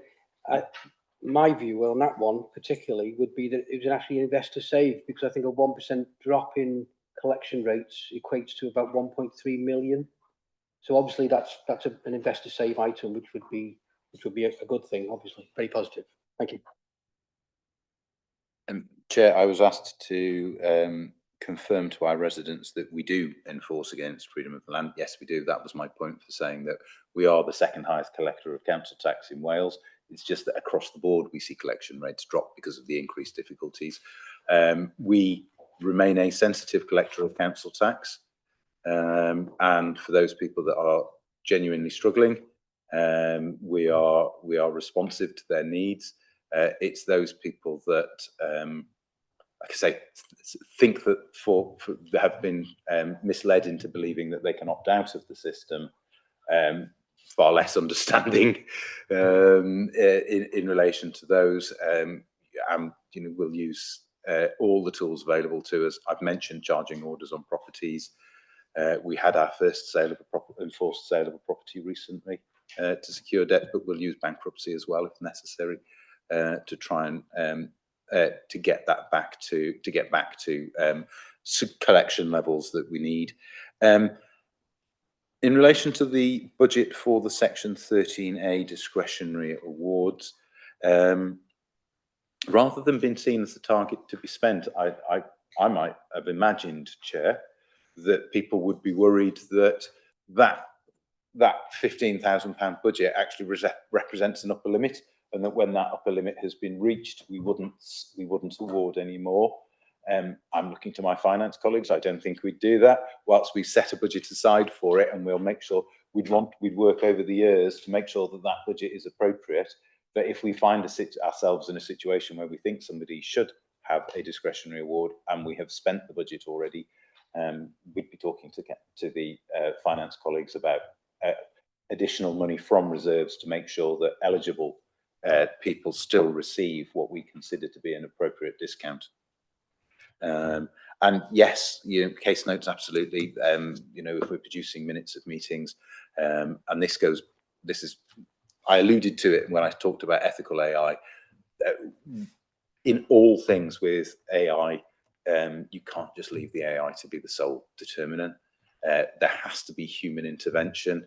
And so whilst software like CaseNote, Copilot or Magic Notes can generate large numbers of savings, I think most authorities that have done this have taken a mix of cashable savings, but actually then reinvesting some of that back into some of the saving and the time back into the service to make sure that notes are properly reviewed by a human and that they reflect that human's view of the meeting to which they attended. But it's the typing part of it that's done more quickly, and there are other issues around that as well. But this isn't the time or place, Chair. Thank you, Councillor Johnson. Just one point there, Councillor Emerson talking the figures. Would the committee find it useful, because I can speak to Mr Barnes and his team, that you had the figures for council tax collection rates, so you can see where we are and what different councils are collecting in, both for council tax and NDR? That'd be helpful. Get that circulated. Thank you, Mr Chairman. I'm grateful to the Cabinet member for his suggestion. I believe exactly that remains on the action tracking. In that case, to be faster actioned and faster and tracked faster than that, councillor. But I think that's an important one that's come out of this discussion, and I'm just wondering whether that comes as a regular, perhaps that could be almost included in action tracking as a regular item, because I think the members would like to know how well we are doing on that. I think, yeah. Annually, yeah. We keep them going down there. Yeah. Yeah.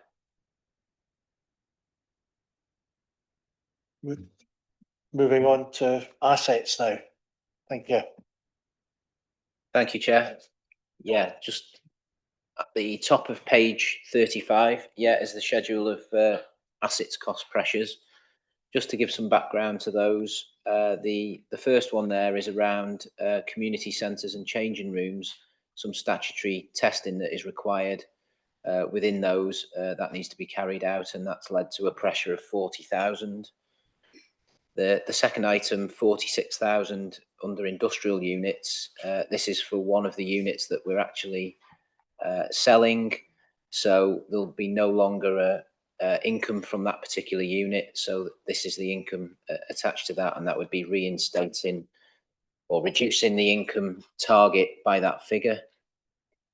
The next one again is industrial units, and it's the Westbridge site, and it's around the new lease being negotiated at a lower level to what it was previously. So this is then taking account of that difference in the amount that we'll be receiving. And the final one is on agricultural estates around the sale of 3 farms. In the same way, we've got an income target for agricultural estates, and clearly with selling these 3 farms, we won't be then generating as much income as we have previously. So that will have an impact of 26,000. Thank you, Chair.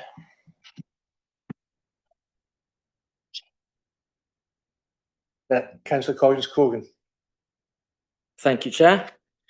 Again, very brief. I suppose my primary concern, and this may be out of bounds, Chair, so you might have to slap me down, but reading, so this is on page 35, item 3, the Westbridge site.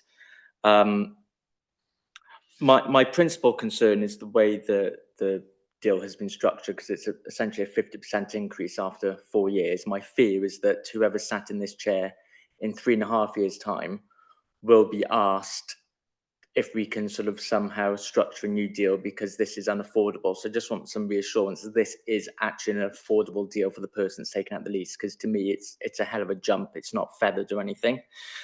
Also on that one, I don't know anything about the Westbridge site, so you'll have to forgive my ignorance.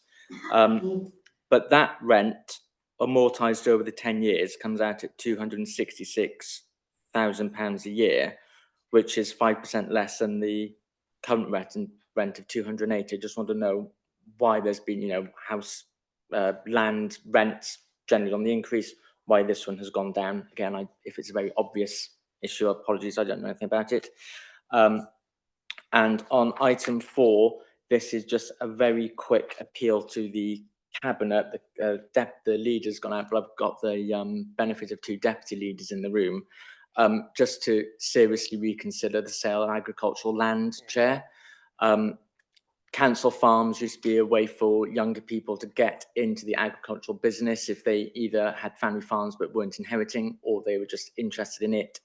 I think this is a massive loss, and there will be knock-on consequences, including food security. I would just say, if we can afford to entertain the idea of taking on £8.25 million debt for a school that we don't want or need, we don't need the capital receipts of this. Thank you very much, Chair.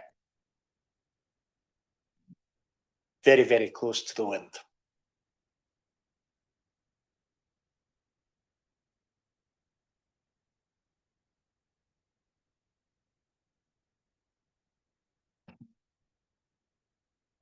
Just to come back on that, I think maybe the finer detail is probably with Asset's colleagues to go into that. We do know some information I've just discussed here, and I think it was around some of the why the lease has gone down. It was around, I think, employment related matters. So perhaps it would be better if we shared a response from colleagues, if that's okay on that one, Chair. Yeah, I think it'd be sensible if there's detail involved in there, circulate it later once it's confirmed. Thank you. Councillor Ibbotson. Thank you. Councillor Coggins-Cogan has entirely stolen my thunder on the sale of county farms, so I won't repeat what he has said, only in the context of commenting on the items here that myself and my party colleagues share very much Councillor Coggins-Cogan's concerns, and we would encourage the Cabinet to reconsider. Thank you. I think we're now on to the last section of this. Oh, yeah, and you're very popular. Thank you, Chair. Yeah, I'll just pick up the last section around people and resources. The first item there is around occupational health, and there's 2 specific matters within the budget there. It's where the telephone costs for that service have significantly increased over the last 5 years, and that was to the tune of £10,000. And then within that service, there's also an income target of 15,000 that was put in place historically with the aim of increasing the potential for recharging their services. And this has not been realised to date, so it would be putting in a pressure and reducing that income target by the 15,000 there. So overall, 25,000 for that service. And then the final item is on the standby payments policy. Other colleagues know more detail on this, but clearly I'll just give a brief overview, which is where the changes in the policy will now mean that we have an additional pressure estimated at 124,000, including on costs. And it is referred to a cabinet report of the 16th of September, so that can be tied in with that one. Thank you. Yeah, I have serious concerns about the first item here, the telephone recharges. Given that it's phrased as recharges rather than costs, I'm assuming that this is a service provided centrally that is then charged to each portfolio rather than each portfolio and indeed occupational health having its own contract. We've just had a moment ago a very sensitive discussion about the benefits and implications of staff time and opportunities for streamlining in social care with AI. And yet here we've got somebody working out how much each portfolio uses of telephones to bill it separately. Surely it makes sense to just have a centralized service. We don't recharge each portfolio for parts of central dispatch costs based on how many things they've managed to, or internal post rather, on how many letters they've put through to people in other departments. Those are centralized costs, and I struggle to understand exactly why this organisation is bothering to apportion telephone costs between each portfolio. We should surely just provide that on a centralised basis and never mind the recharging and save the staff time involved in working that out. I think that was a statement rather than a question. Yeah, I think what I will just say there is I think the nature of their work has led obviously to a real increase in the telephone recharges. Yeah, and yeah, that currently is the process internally, that there is a centralised recharge for that. Historically, the occupational health service did work for other councils, and so they had they were budgeting on a slightly different basis, and it might be worth just having a check to see the basis on which they budget. Is that still the case, Dave, or are they back now as just an ordinary council department? Because previously they had to wash the face, didn't they? Yeah, from a cost recovery point of view, yeah, I probably just need to check on the details of what external work they potentially still have. So I'll do that.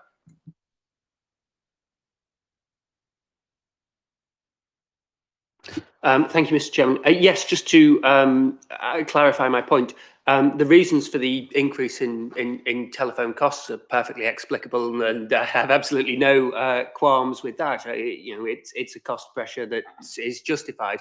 It's rather the fact that this is being apportioned out and the process for it.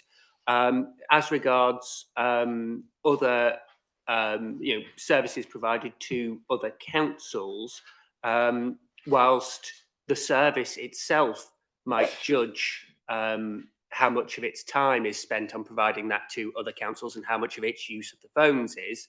That's not what this is. This is a recharge made to them by another part of the council. And so I am concerned about that part specifically. Chair, I didn't explain myself very clearly. A number of our services, because they recharge their services, calculate their budget and they have recharge costs based on the total cost of providing that service, including support services. So in my own area, for example, when we calculate the fees for the registrars, there is a huge amount taken into account to make sure that all the costs of running the registrar's service are reflected in there, that we don't charge too much and we don't make a profit or a surplus, but that we don't subsidise that service by not including corporate costs, such as, you know, because they need accountants, they need IT, they need telephones. Those are a cost that actually, if it was a private business, they would have to pay and reflect in their charges. And we have some services where they budget on that basis. I don't know whether occupational health is one of those. And so in some instances, we do that sort of recharging because we have to, in order to make sure that we're complying with our obligations around how they budget and how they calculate their costs. There are other examples like building control, for example, where, as I'm sure Councillor Robertson is well aware, they have to recharge their costs over a 3-year basis, and we make sure we include everything in there to make sure that they neither subsidise nor benefit from the fact that they are part of a bigger organisation. David? Sorry, Chair. I've just had from a colleague confirmation that occupational health do no longer provide any external services. They did previously, but no longer currently. So. Thank you. What What I'd like to do now is move to the recommendations. I believe we have reviewed and commented on all the items within this agenda item. So I'm looking to get a recommendation or a proposal for the recommendations on block 1, 2, 3 and 4. Do we have a proposer? Councillor Shawcross, do we have a seconder? Councillor Mullen, all those in favour? Against? Abstentions? That's carried. Thank you.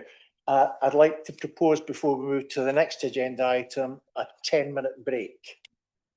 Oh, Is it possible to have 15-minute breaks? Because I've noticed that when in scrutiny committees, when they do that, literally by the time you get out of the room, queue up to the coffee machine and get back, your 15 minutes, your 10 minutes is gone. So I'm just wondering, in the interest of going to the toilet as well, if those breaks could be increased to 15 minutes. Civilization, I believe, requires it. thank you for that. I have to say my experience of extending breaks in education, if you give students a 10-minute break, they took 15. If you give them a 15-minute break, they take 20. I'm more than happy to settle for a 15-minute break, but I will commence business at 12:10 promptly. Thank you to everyone for the timely return and for those online. We'll move now to agenda item 8, revenue budget monitoring, and this is Strategic Finance Manager Dave. Thank you. Thanks, Chair, and good afternoon, members. The revenue report starts on page 45 of the pack and provides the latest detailed overview of the budget monitoring position for 25-26. For the council fund, we're reporting an operating deficit of 3.918 million, which reduces down to 1.214 million with the utilisation of the remaining budget risk reserve of 2.704 million, which is a positive movement of 1.448 million from the previous deficit figure of 5.366 million, which we reported at month 5. This now leaves a projected contingency reserve balance of 3.518 million, and that's after taking account of all the previously approved allocations, and the detail of that is in Appendix 4. Just on a year-on-year comparison again, we were reporting a 5.8 million overspend at the month 6 position this time last year. So it is slightly ahead of that curve compared to last year. As required by financial procedure rules, the action plans for those overspending are all in Appendix 6, and that's across social services, street scene and transportation, place and growth, and out-of-county placements, which all detail the measures being put in place to improve the position for each of those by the end of the financial year. And on the moratorium, that continues to be applied across all portfolios, and the projected savings to date on that currently amount to 1.7 million, and that's detailed within Appendix 2 of the pack. So if we just look at some of the movements month on month to see where that positive movement's come from, social services has moved by a positive 382,000 across its various services. In the main, that was in older people services, resources and regulated services. On an adverse movement side, the out-of-county placements did move by 690,000, and that was based on an update of new placements, with clearly a significant number having such an impact on that service. Hence the reason why we've requested an action plan, and that's now included within Appendix 6. Street scene and transportation moved by a positive 694,000. There were additional costs in service delivery for that service, but in the main it was down to the delayed procurement of some electrical vehicles within fleet services. So that's had a major impact there in delaying that. Although it's delaying the procurement of that, that has obviously assisted the in-year spend for the moratorium.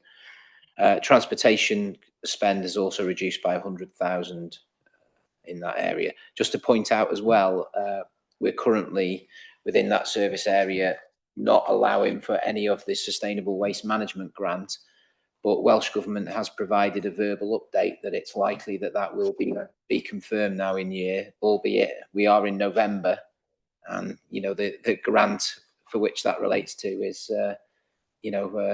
more than nearly 3/4 through the year without being confirmed. But we have had a verbal confirmation. So obviously, as soon as the written confirmation is provided for that, we'll then include it within the figures going forward. And then on central and corporate, there was a positive movement of just over £1 million. That in the main came down to some additional funding that we've had for the NJC pay award. When it was finalised at 3.2%, Welsh Government have provided an additional 702,000 there, and that has been confirmed in writing. And on the national insurance increases, the portfolio, once we had a review of what was being allocated to the portfolios, we've been able to reduce that and remove the shortfall that was previously there by 193,000. In 1.08, there are a couple of requests for carry forward within governance and customer services. It's recommended that an amount of 64,000 is set aside, which is a projected underspend within the service currently. And that's to fund a customer service apprentice for 2 years. And the details there over the course of the 2 years, it's a year 1 cost and year 2, and that's broken down within the section there. The other one is within people and resources, and that's for a fixed term contract for 2 payroll officers. They've been in post since 23-24.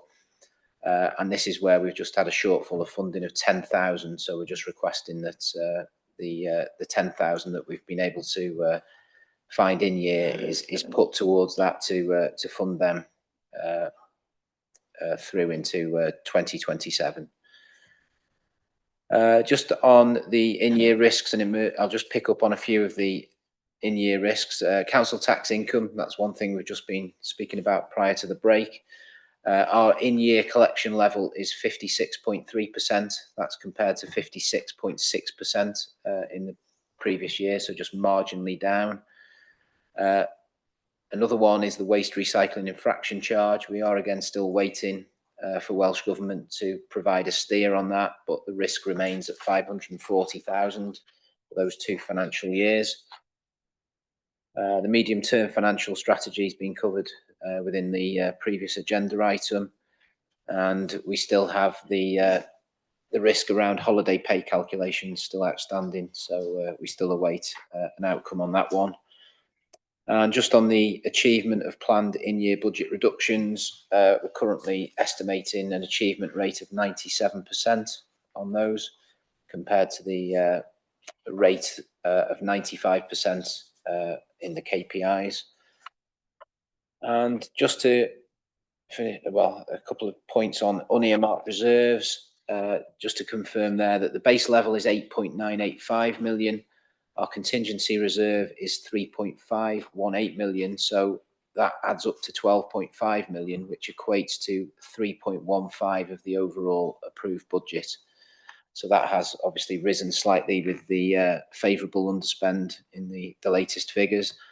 And the last point just to make around housing revenue account is that the projected outturn for that shows an in-year revenue expenditure of 879,000 over budget, which is an adverse movement of 180,000 at month 6.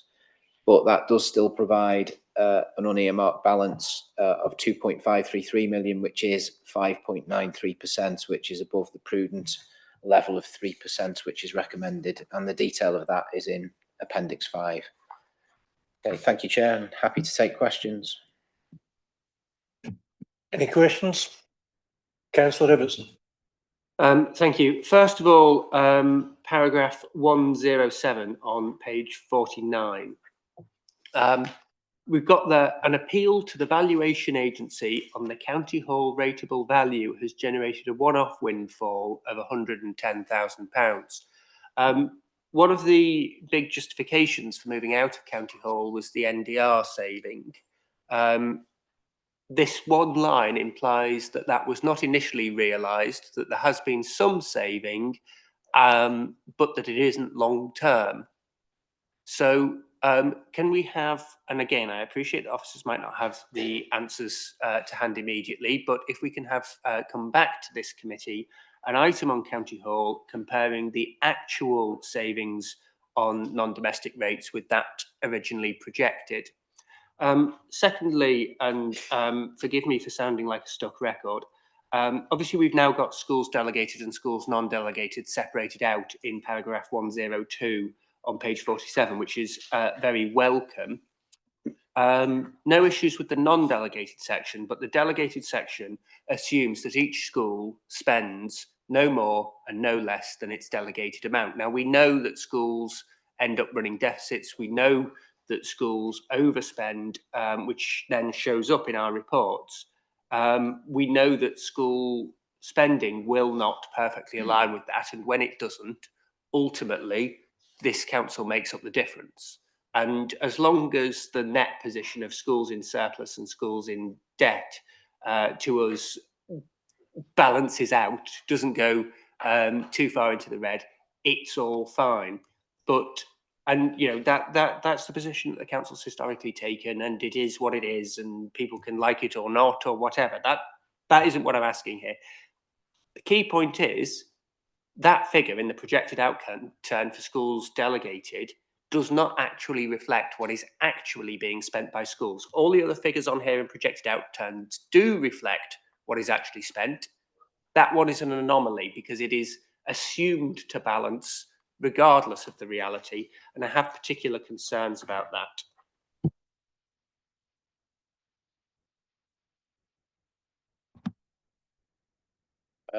Thanks, Chair. If I just pick up the first point, the windfall, the 110,000, that is not as a direct result of moving out of County Hall. That is a historic one over the last 3 years, where the actual cost of NDR for County Hall was at a lesser level. It's been revalued, and that's given us a windfall for covering the last 3 years. So that is not in connection with vacating County Hall. That is a separate matter within the timescale, I would say, on that one. The delegated schools budget one, I think that probably needs more input from the schools finance side of things, and potentially Gary. So perhaps if we come back with a further response on that separately, if that's okay.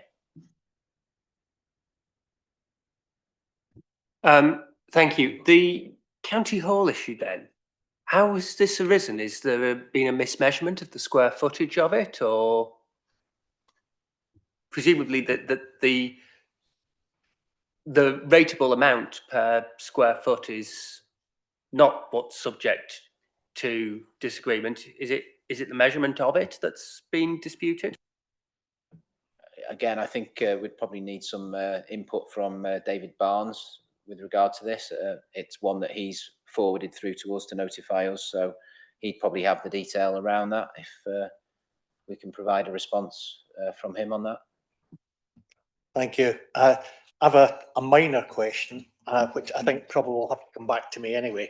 It's about the funding of the apprentice. I'd be interested to know what level that apprenticeship is, whether it's a 6 or a 7 or what level. So if I could get information about what level the apprenticeship is being served at, with one's degree and one's postgraduate equivalent. Thank you.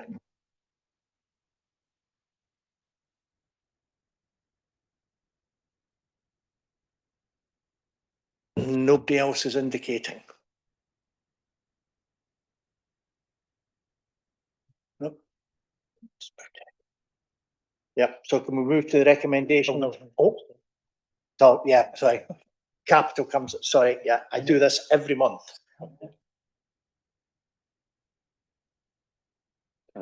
Thank you, Chair. Good afternoon, members. So table 1 gives the revised budget of month 6 of 77.2 million after taking into account changes during this period, net carry forwards into 2026-27 and savings identified in month 6.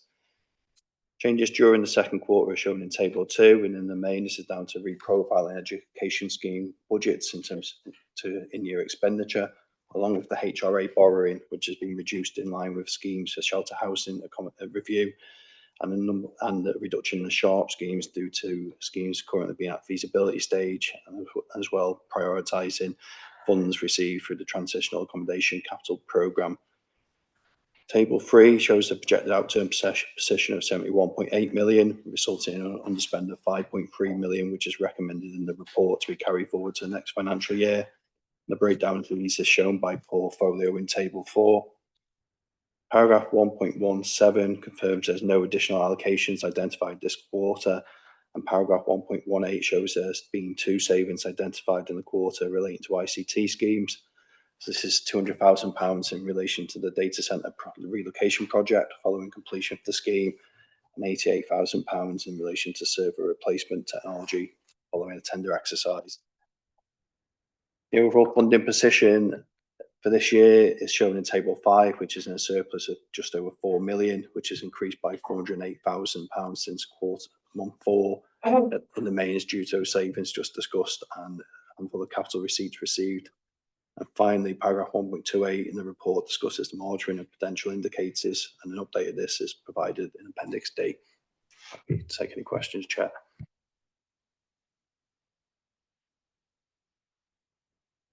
Nobody is indicating. So can we move to the recommendations then? Could I have a proposer for the 2 recommendations? Councillor Mullen, thank you. Seconder, Councillor Healy. All those in favour? Against? Abstentions? That's carried. Thank you.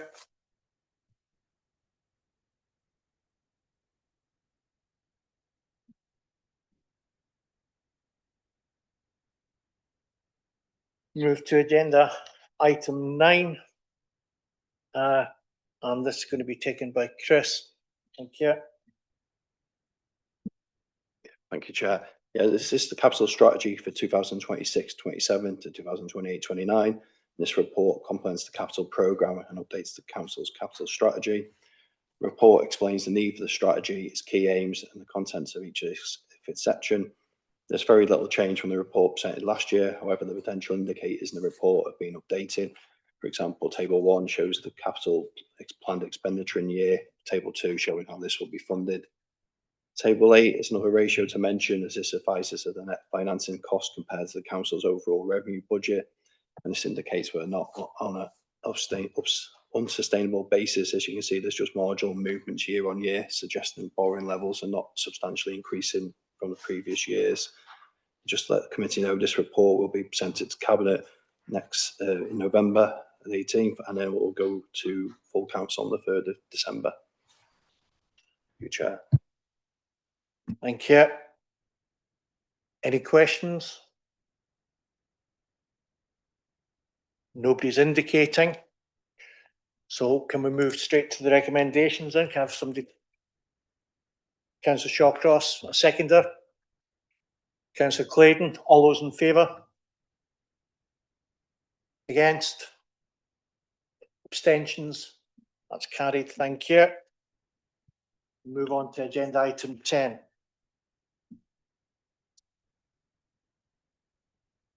And that's Chris again. Yes, thank you, Chair. I've got a short presentation which I'll share now. Hopefully this will run smoothly.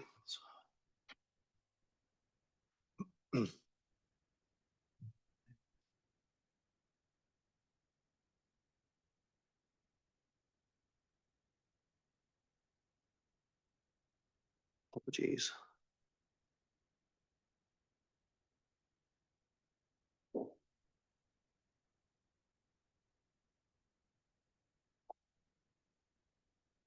Apologies, everyone. We've set up now. So thanks, everyone. Just give you an overarching view. The capital programme is divided into 3 sections. So there's annual allocations to fund the regulatory and statutory related works of the programme. There's retained assets to fund infrastructure works necessary to ensure service and business continuity to allow the council to operate and function. And there's the investment section to fund works necessary to remodel and invest in services as outlined in the council plan. Table 1 on this slide shows the current funding position as we set the programme, which is at month 6 of this financial year. And this shows there's an overall surplus of 4.088 million, with a surplus in the current financial year of 3.182 million. Table 2 is the funding that's projected to be available over the next 3 financial years, and these figures are based on future budgets from Welsh Government remain at the same level as the 2025-26 final settlement, resulting in projected funding over this period of 30.2 million. Table 3 looks at the statutory and regulatory section of the programme, which shows a range of funding to complete schemes across a number of portfolios and on an annual basis. So this includes the Equalities Act to adapt and modify schools for children who have disabilities to support and create increasingly inclusive learning environments, and the Disabled Facility Grants for adaptations to enable residents to continue to live independently in their own homes. And this is proposed to have an increase from 26-27 of £100,000 due to increase in demand. The next slide covers schemes that are in the retained asset section, and there's a number of items here, so they're shown over 2 slides. So those included are annual allocations to fund the most urgent property works required at our schools and non-school premises, along with an allocation to fund works on the council's highways exit network. Again, this section in the main is unchanged since last year. However, there's an additional allocation of £500,000 that's been included in 2026-27 for the Highways Asset Management Plan.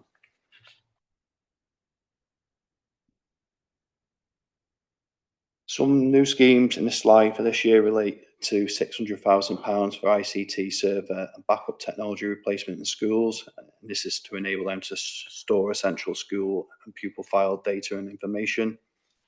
There's 1.3 million included in 2028-29 for a 10-year special inspection, which is due on Flintshire Bridge, which is vital to ensure the continued safe use of the bridge, and £200,000 for investment in commercial estate roads, which are in the council's ownership, to bring them up to adoptable standards. And as always, headroom provision has been built into the programme for any emerging items during the year as a result of opportunities or unforeseen circumstances.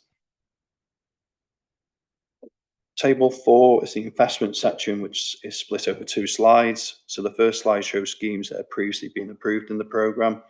These are the joint archive facility project between Flintshire and Devonshire councils, recognising and responding to the need and demand of the council's 2 archive services. And this is along with the development of children's residential care in Flintshire, just driven by both legislation and need. The new provision will ensure there's enough high quality safeguard in place for looked after children placed locally as opposed to out of county. The next slide shows there's 2 new schemes for approval that are included in the investment section. The first relates to the phase 3 of the office rationalisation programme. So following the completion of phase 1 of the programme, the canteen office space at County Hall Mole, phase 2 will look at developing alternative heating solutions for the remaining building on the County Hall campus, with the final decant of phase 1 and 2. So phase 3 of the project will focus on a longer term site demolition and redevelopment of the County Hall campus, with the funding in 2027-28 in relation to demolition of phases 1 and 2 of the remaining County Hall building and demolition of the old library building. The second scheme relates to the refurbishment of the former Ysgol Croes Hattie site for the provision of ALN. Due to the increase in learners with ALN requirements, this would develop and enable the creation of extended specialised resource-based provision, offering targeted support for learners with more complex needs within the county, reducing the reliance on out-of-county placements. So table 5 is a summary of the generally funded programme, and as you'll see, there's some schemes just discussed which require an element of borrowing, which has been built into the MTFS. This programme does not add any additionality to the reports already presented. This leads to an overall funding surplus in the 3-year programme of 240,000, with a surplus of 3.7 million and 984,000 in 2026-27 and 2028-29, with a shortfall in 2027-28 of 4.4 million. There are some potential capital receipts in the pipeline from disposals. However, in line with policy, we will only consider the use of these once they've been received. Table 6 looks at specifically funded schemes for grants and borrowing, and this shows the continuation of the previously approved Sustainable Communities for Learning programme, with funding that which is funded by specific capital grants and contributions, along with the use of prudential borrowing built into the MTFS. Additional schemes added to the programme this year relate to an additional 2.5 million required for works at St David's High School, Saltney, following the approval of 7 million in the programme last year, and 55 million in relation to the modernisation of the Catholic school estate, which is funded on an 85-15% split between Welsh Government and Flintshire. Table 7 on the next slide just brings together all the tables just covered and summarises the programme as a whole, breaking down total expenditure and funding across the programme, and sets out the current 3-year surplus position of 240,000. This next slide looks at potential future schemes which are in the pipeline and early stages of development, which may feature in future capital programmes. So this includes the review of Cleese Gwenford Care Home, along with the review of the council's industrial estates and town centre place plans, along with a number of other schemes on the list.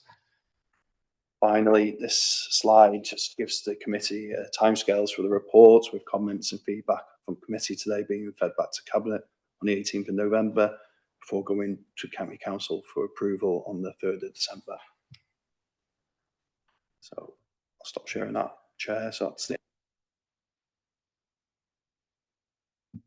Councillor Coggins Cogan.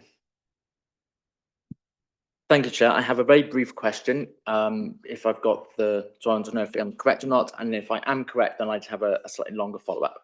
On page 147, paragraph 2.02, the Roman Catholic modernisation has the pressure in year 1, pressure in year 50, and the annual pressure. Is that the modernisation plan that was recently the subject of the call-in? Is it that same plan? Thank you, Chair. Councillor Coggins Cogan, that's the same scheme that was subject to the call-in. Thank you. So the very helpfully, and thank you for financial thickies like me, you've put in the average annual pressure, which is £618,000. It then has the pressure in year 50. So presumably, does it end at year 50 or does it continue after that? I'm presuming it ends at year 50. And so is that reflective of the £8.25 projected £1 million cost that we're looking to borrow to fund the new school that no one wants and no one needs? And then we'd be paying back over £30 million. Is that correct?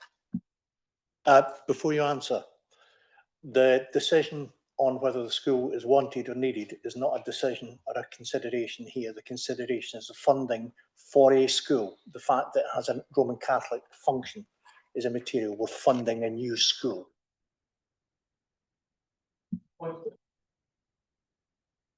Chair, I'm merely personal interest, I'm a Catholic myself. It says here RC modernisation. So the fact I'm saying Catholic is because it's reflected in here. I make no comment on that. My comment is that the overwhelming evidence from the people who are affected, they do not want this school Catholic Church of England. Otherwise, the domination of the school is immaterial. It is not wanted. Thank you, Chair. Yeah, my issue is needed, but we'll carry on now. Yeah, thank you, Councillor.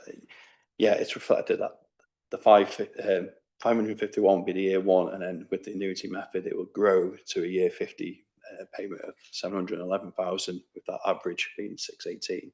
So yeah, the payment of the scheme overall would be 30 million, which includes both the principal amount and the interest over that period, and end at year 50. So just so we're all on the same page, and this is mostly for my benefit, as I'm the one that's financially incompetent. So we are looking to borrow £8.25 million, and we will be paying back over £30 million. But now, Chair, I've been asked to repeat it by the officer, so I can't be told off. Thank you, Mr. Taylor. At the moment, we are looking to borrow £8.25 million, and we are projected to pay back £30 million for that loan. Is that correct? yeah, over a 50-year period. Apologies, I thought you said 30 when the thought went. Do we have any more questions? Councillor Ibbotson. Thank you, Mr. Chairman. Turning first to page 124 and looking down table 3 at a few items here.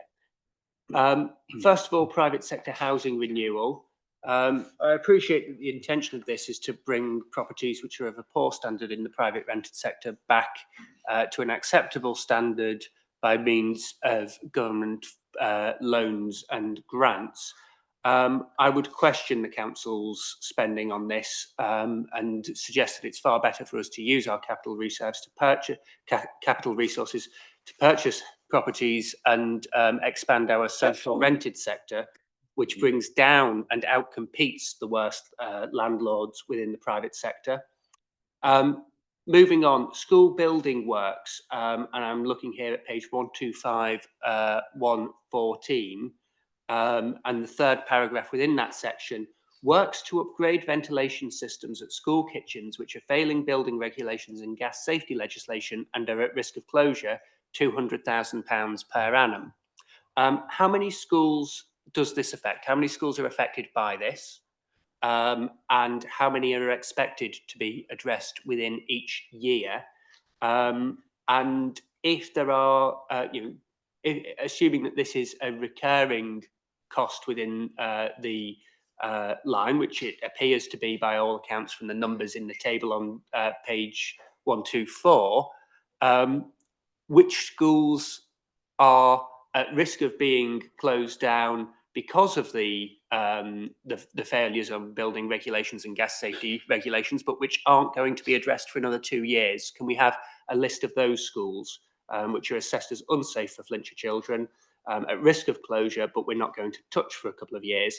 And then moving onwards, looking at the leisure and libraries, base provision for leisure and libraries estate.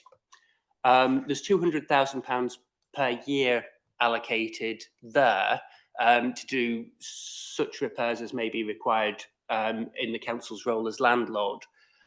There's been significant concerns raised about the safety of the building in Flint, the J. Jones Pavilion, and the longevity or lack thereof of the roof in part of that facility. No funding is allocated here for anything to do with that. Has that been assessed, or are we kind of in the dark about whether that might be needed to be done in the next couple of years? Replacement of staff welfare facility at Flint Cemetery. This facility, it says in the section, and I'm looking now at page 128, the bottom of paragraph 128, conveniently enough. The funding is sought to replace the old welfare facility for staff at the Flint Cemetery, which is now significantly dilapidated and beyond economical repair. It is no longer fit for purpose as a welfare facility, with no access to hot water or mains electricity in the existing porter cabin. And it gives a list of people who are expected to benefit, the several workforce groups. Judging by the list of workforce groups there, it seems like a number are using that facility, but who do not work at the cemetery. Rather, they are working in the vicinity of Flint, and this is a useful place to provide welfare facilities. Given that there doesn't appear to be key facilities within the porter cabin, like electricity and so on, and putting those into any new facility would be expensive, has the council considered whether welfare facilities could be provided elsewhere within Flint, for example, at Chapel Street, which could potentially realise a saving, given that the facilities and utilities are already into that building, given that this facility is not apparently for the exclusive use of cemetery staff, and so it might be more cost effective to provide facilities centrally for all staff at Chapel Street. That, I think, concludes my questions, unless I've forgotten anything, and I'd be glad to receive answers.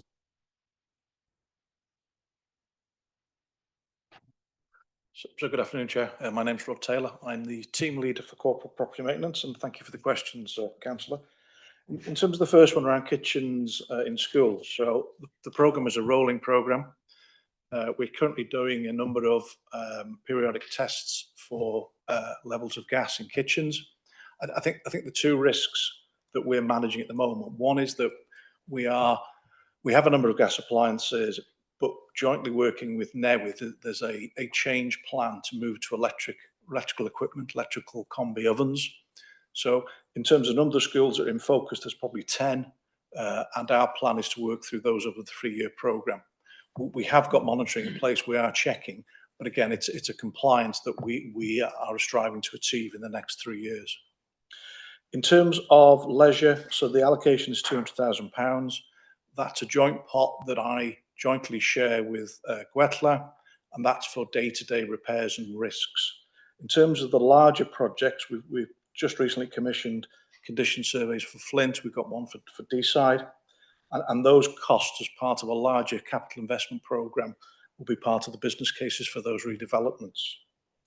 Happy to take any questions on those 2 points, Chair.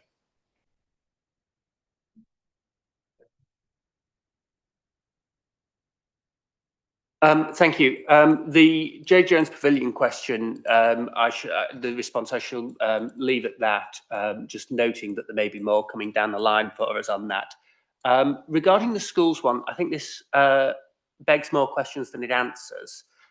Specifically, if the programme is to change the fuel of these kitchens to electric combi ovens, was what was said, no? Sorry, Chair. No, the funding is to upgrade the ventilations in from the existing gas appliances. There's a separate programme of replacements of catering equipment that's been funded through Education and Youth, which is seeing a move away from gas appliances to electrical appliances. Sorry.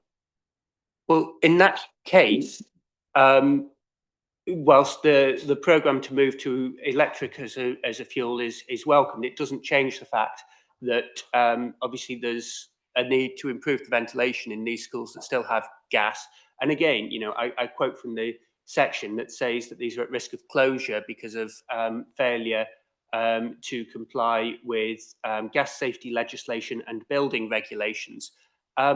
Given that, and given that that appears to be budgeted for 3 years, which schools are currently failing building regulations and gas safety legislation, not at risk of, are failing, that aren't proposed to be addressed for the next 3 years? Which schools are those in programme for year 3? Thank you, Chair. I'm happy to provide that information outside the meeting. I don't have it to hand.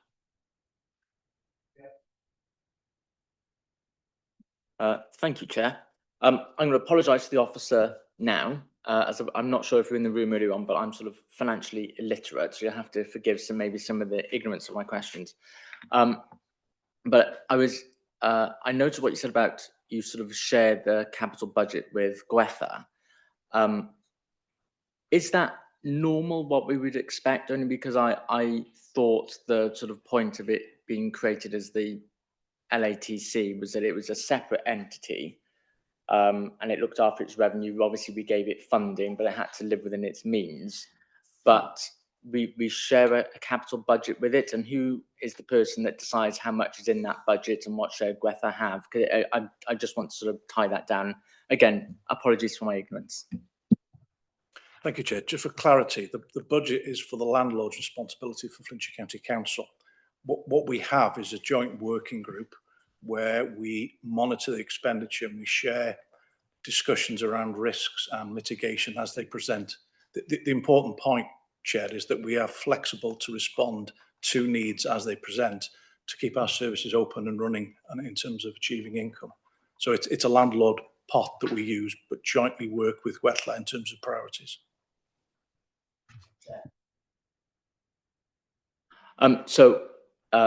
Any other, such as we've discussed earlier on the Westbridge site, part of that pot of cash that we have as a landlord could also be spent at the Westbridge site, with that, which is that's a place that is a tenant of the council.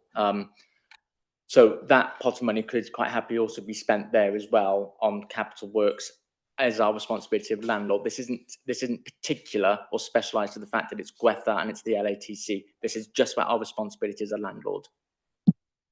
So in terms of the £200,000 we're talking to, that is ring fenced for Gwetha, and it's for the council's responsibility as landlord to utilise that funding. There are other pots that we have access to for other corporate landlord responsibilities as well, Chair.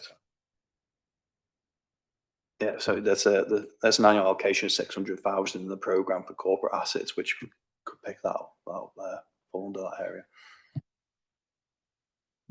I shan't test your patience by asking a further question, Mr. Chairman, but I haven't had a response to the question about Flint Cemetery yet. So just for fear of it being missed. Yeah, I understand it because it's replacing what's there. So that's why the request is that Flint Cemetery placing like the light there. And I think that even though it would be used by other groups, I understand it's primarily the Saxons will be using it. Obviously, they'll go there if they've been, digging graves and they're covered in dirt. So that would be the most appropriate place for them to go.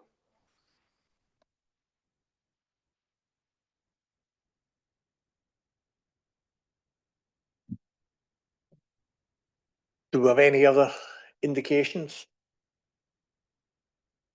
In that case, I'm seeking a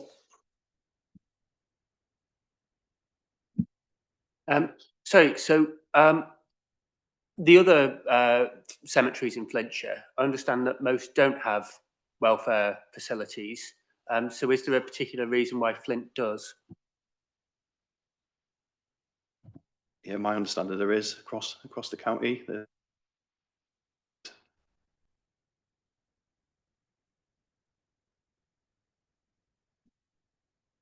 Nobody else is indicating. So can we move to the recommendations? Kind of a proposal for the recommendations as laid out in the document? Councillor Healy, thank you. A seconder. Councillor Mullen, thank you. All those in favour? Against? Abstentions? That's carried. Thank you. Now move to agenda item 11, the Audit Wales Oversight and Partnership Report. And this is going to be taken by Gary. Oh, sorry, Kelly.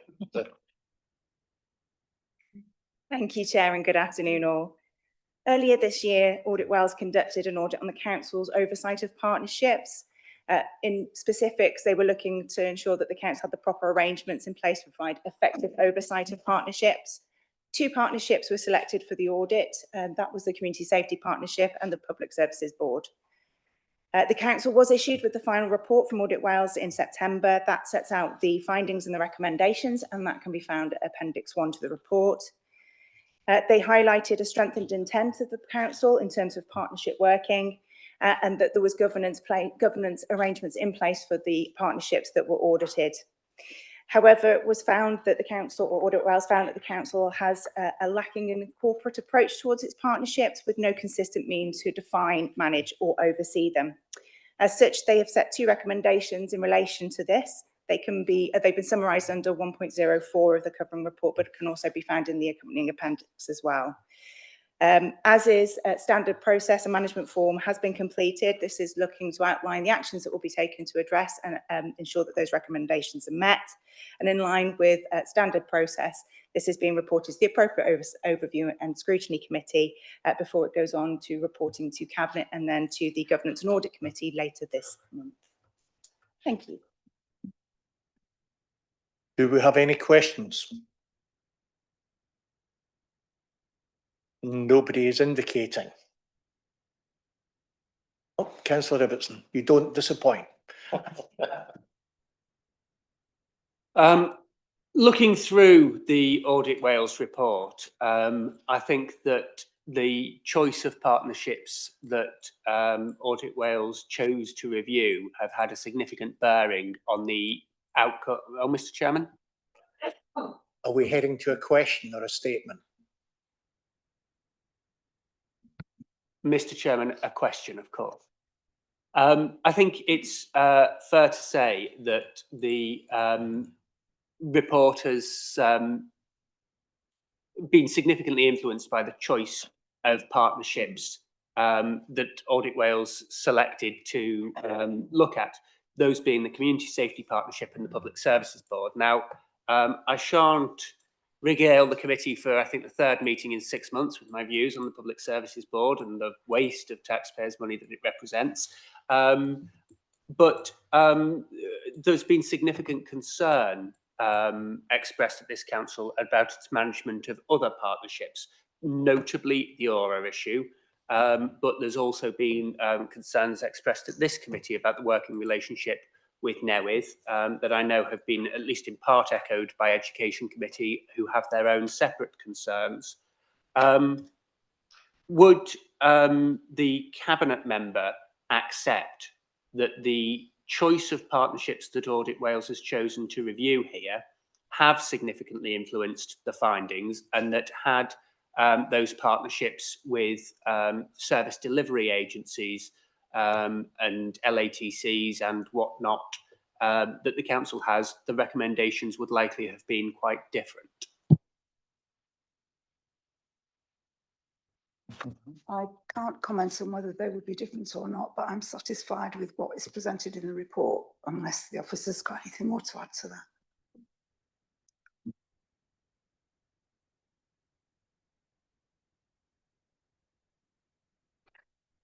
Thank you, Mr. Chairman. Well, in that case, does the Cabinet member think that the recommendations that are made are transferable across all the council's partnerships? Because that's the key question about whether they are influenced by this particular two or not. Either they are, and that the lessons to be learned from this report are therefore not necessarily applicable, and there may be other things that the council needs to do in managing its other partnerships, or the Cabinet member thinks that the recommendations have not been influenced by the selection of partnerships and that these are applicable and that there are no other issues with any other relationships that the council needs to manage. So does the Cabinet member think these are transferable, yes or no?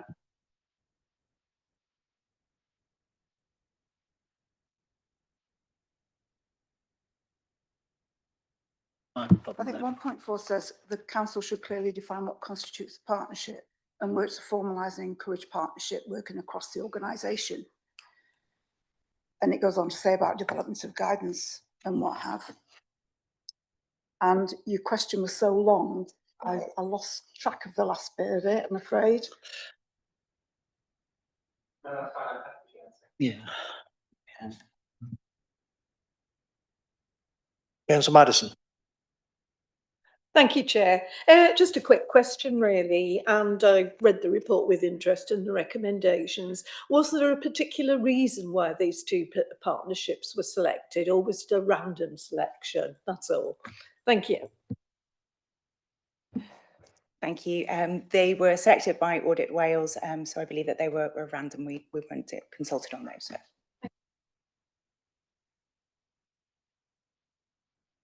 Yeah, hopefully it just clarify the point here that of the recommendations, it says the council should, again, repeating my colleagues' words here, constitutes a partnership. So even though those are quite pleased taken at random, Councillor Robertson does raise issues about other partnerships we go and have. And I think one of the things that we take from this report very clearly is to have that better definition, that we are, when we are looking how we're working through that, we are, as it says there, we are formalising it and how we go and do that. We develop that guidance, as they go and say. I think that's essential to perhaps answering your questions. Whether you can't speculate what if you've chosen different organisations, what are partnerships, what the outcome would have been on that. But I suspect that reading the way they've looked at it here, what the suggestions are, certainly number one, is that we develop that guidance and provision of training to ensure that what we're doing is consistent across the organisation. And then I know we mentioned the Public Services Board, and I would completely share his views on that, that there has to be an evaluation framework to assess whether that partnership is devaluing. All the partnerships we have are delivering value for money and contributing to our organisational objectives. So, yeah, so I hope that goes a little bit down the road to answering that question.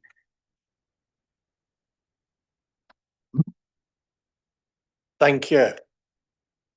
Nobody else is indicating, so can we move to the recommendations again? Can I have a proposer for the recommendations as laid out? Councillor Healy, thank you. A seconder, Councillor Shawcross. All those in favour? Against? Abstentions? Thank you very much indeed. That concludes our business today. Thank you very much indeed for your diligence, and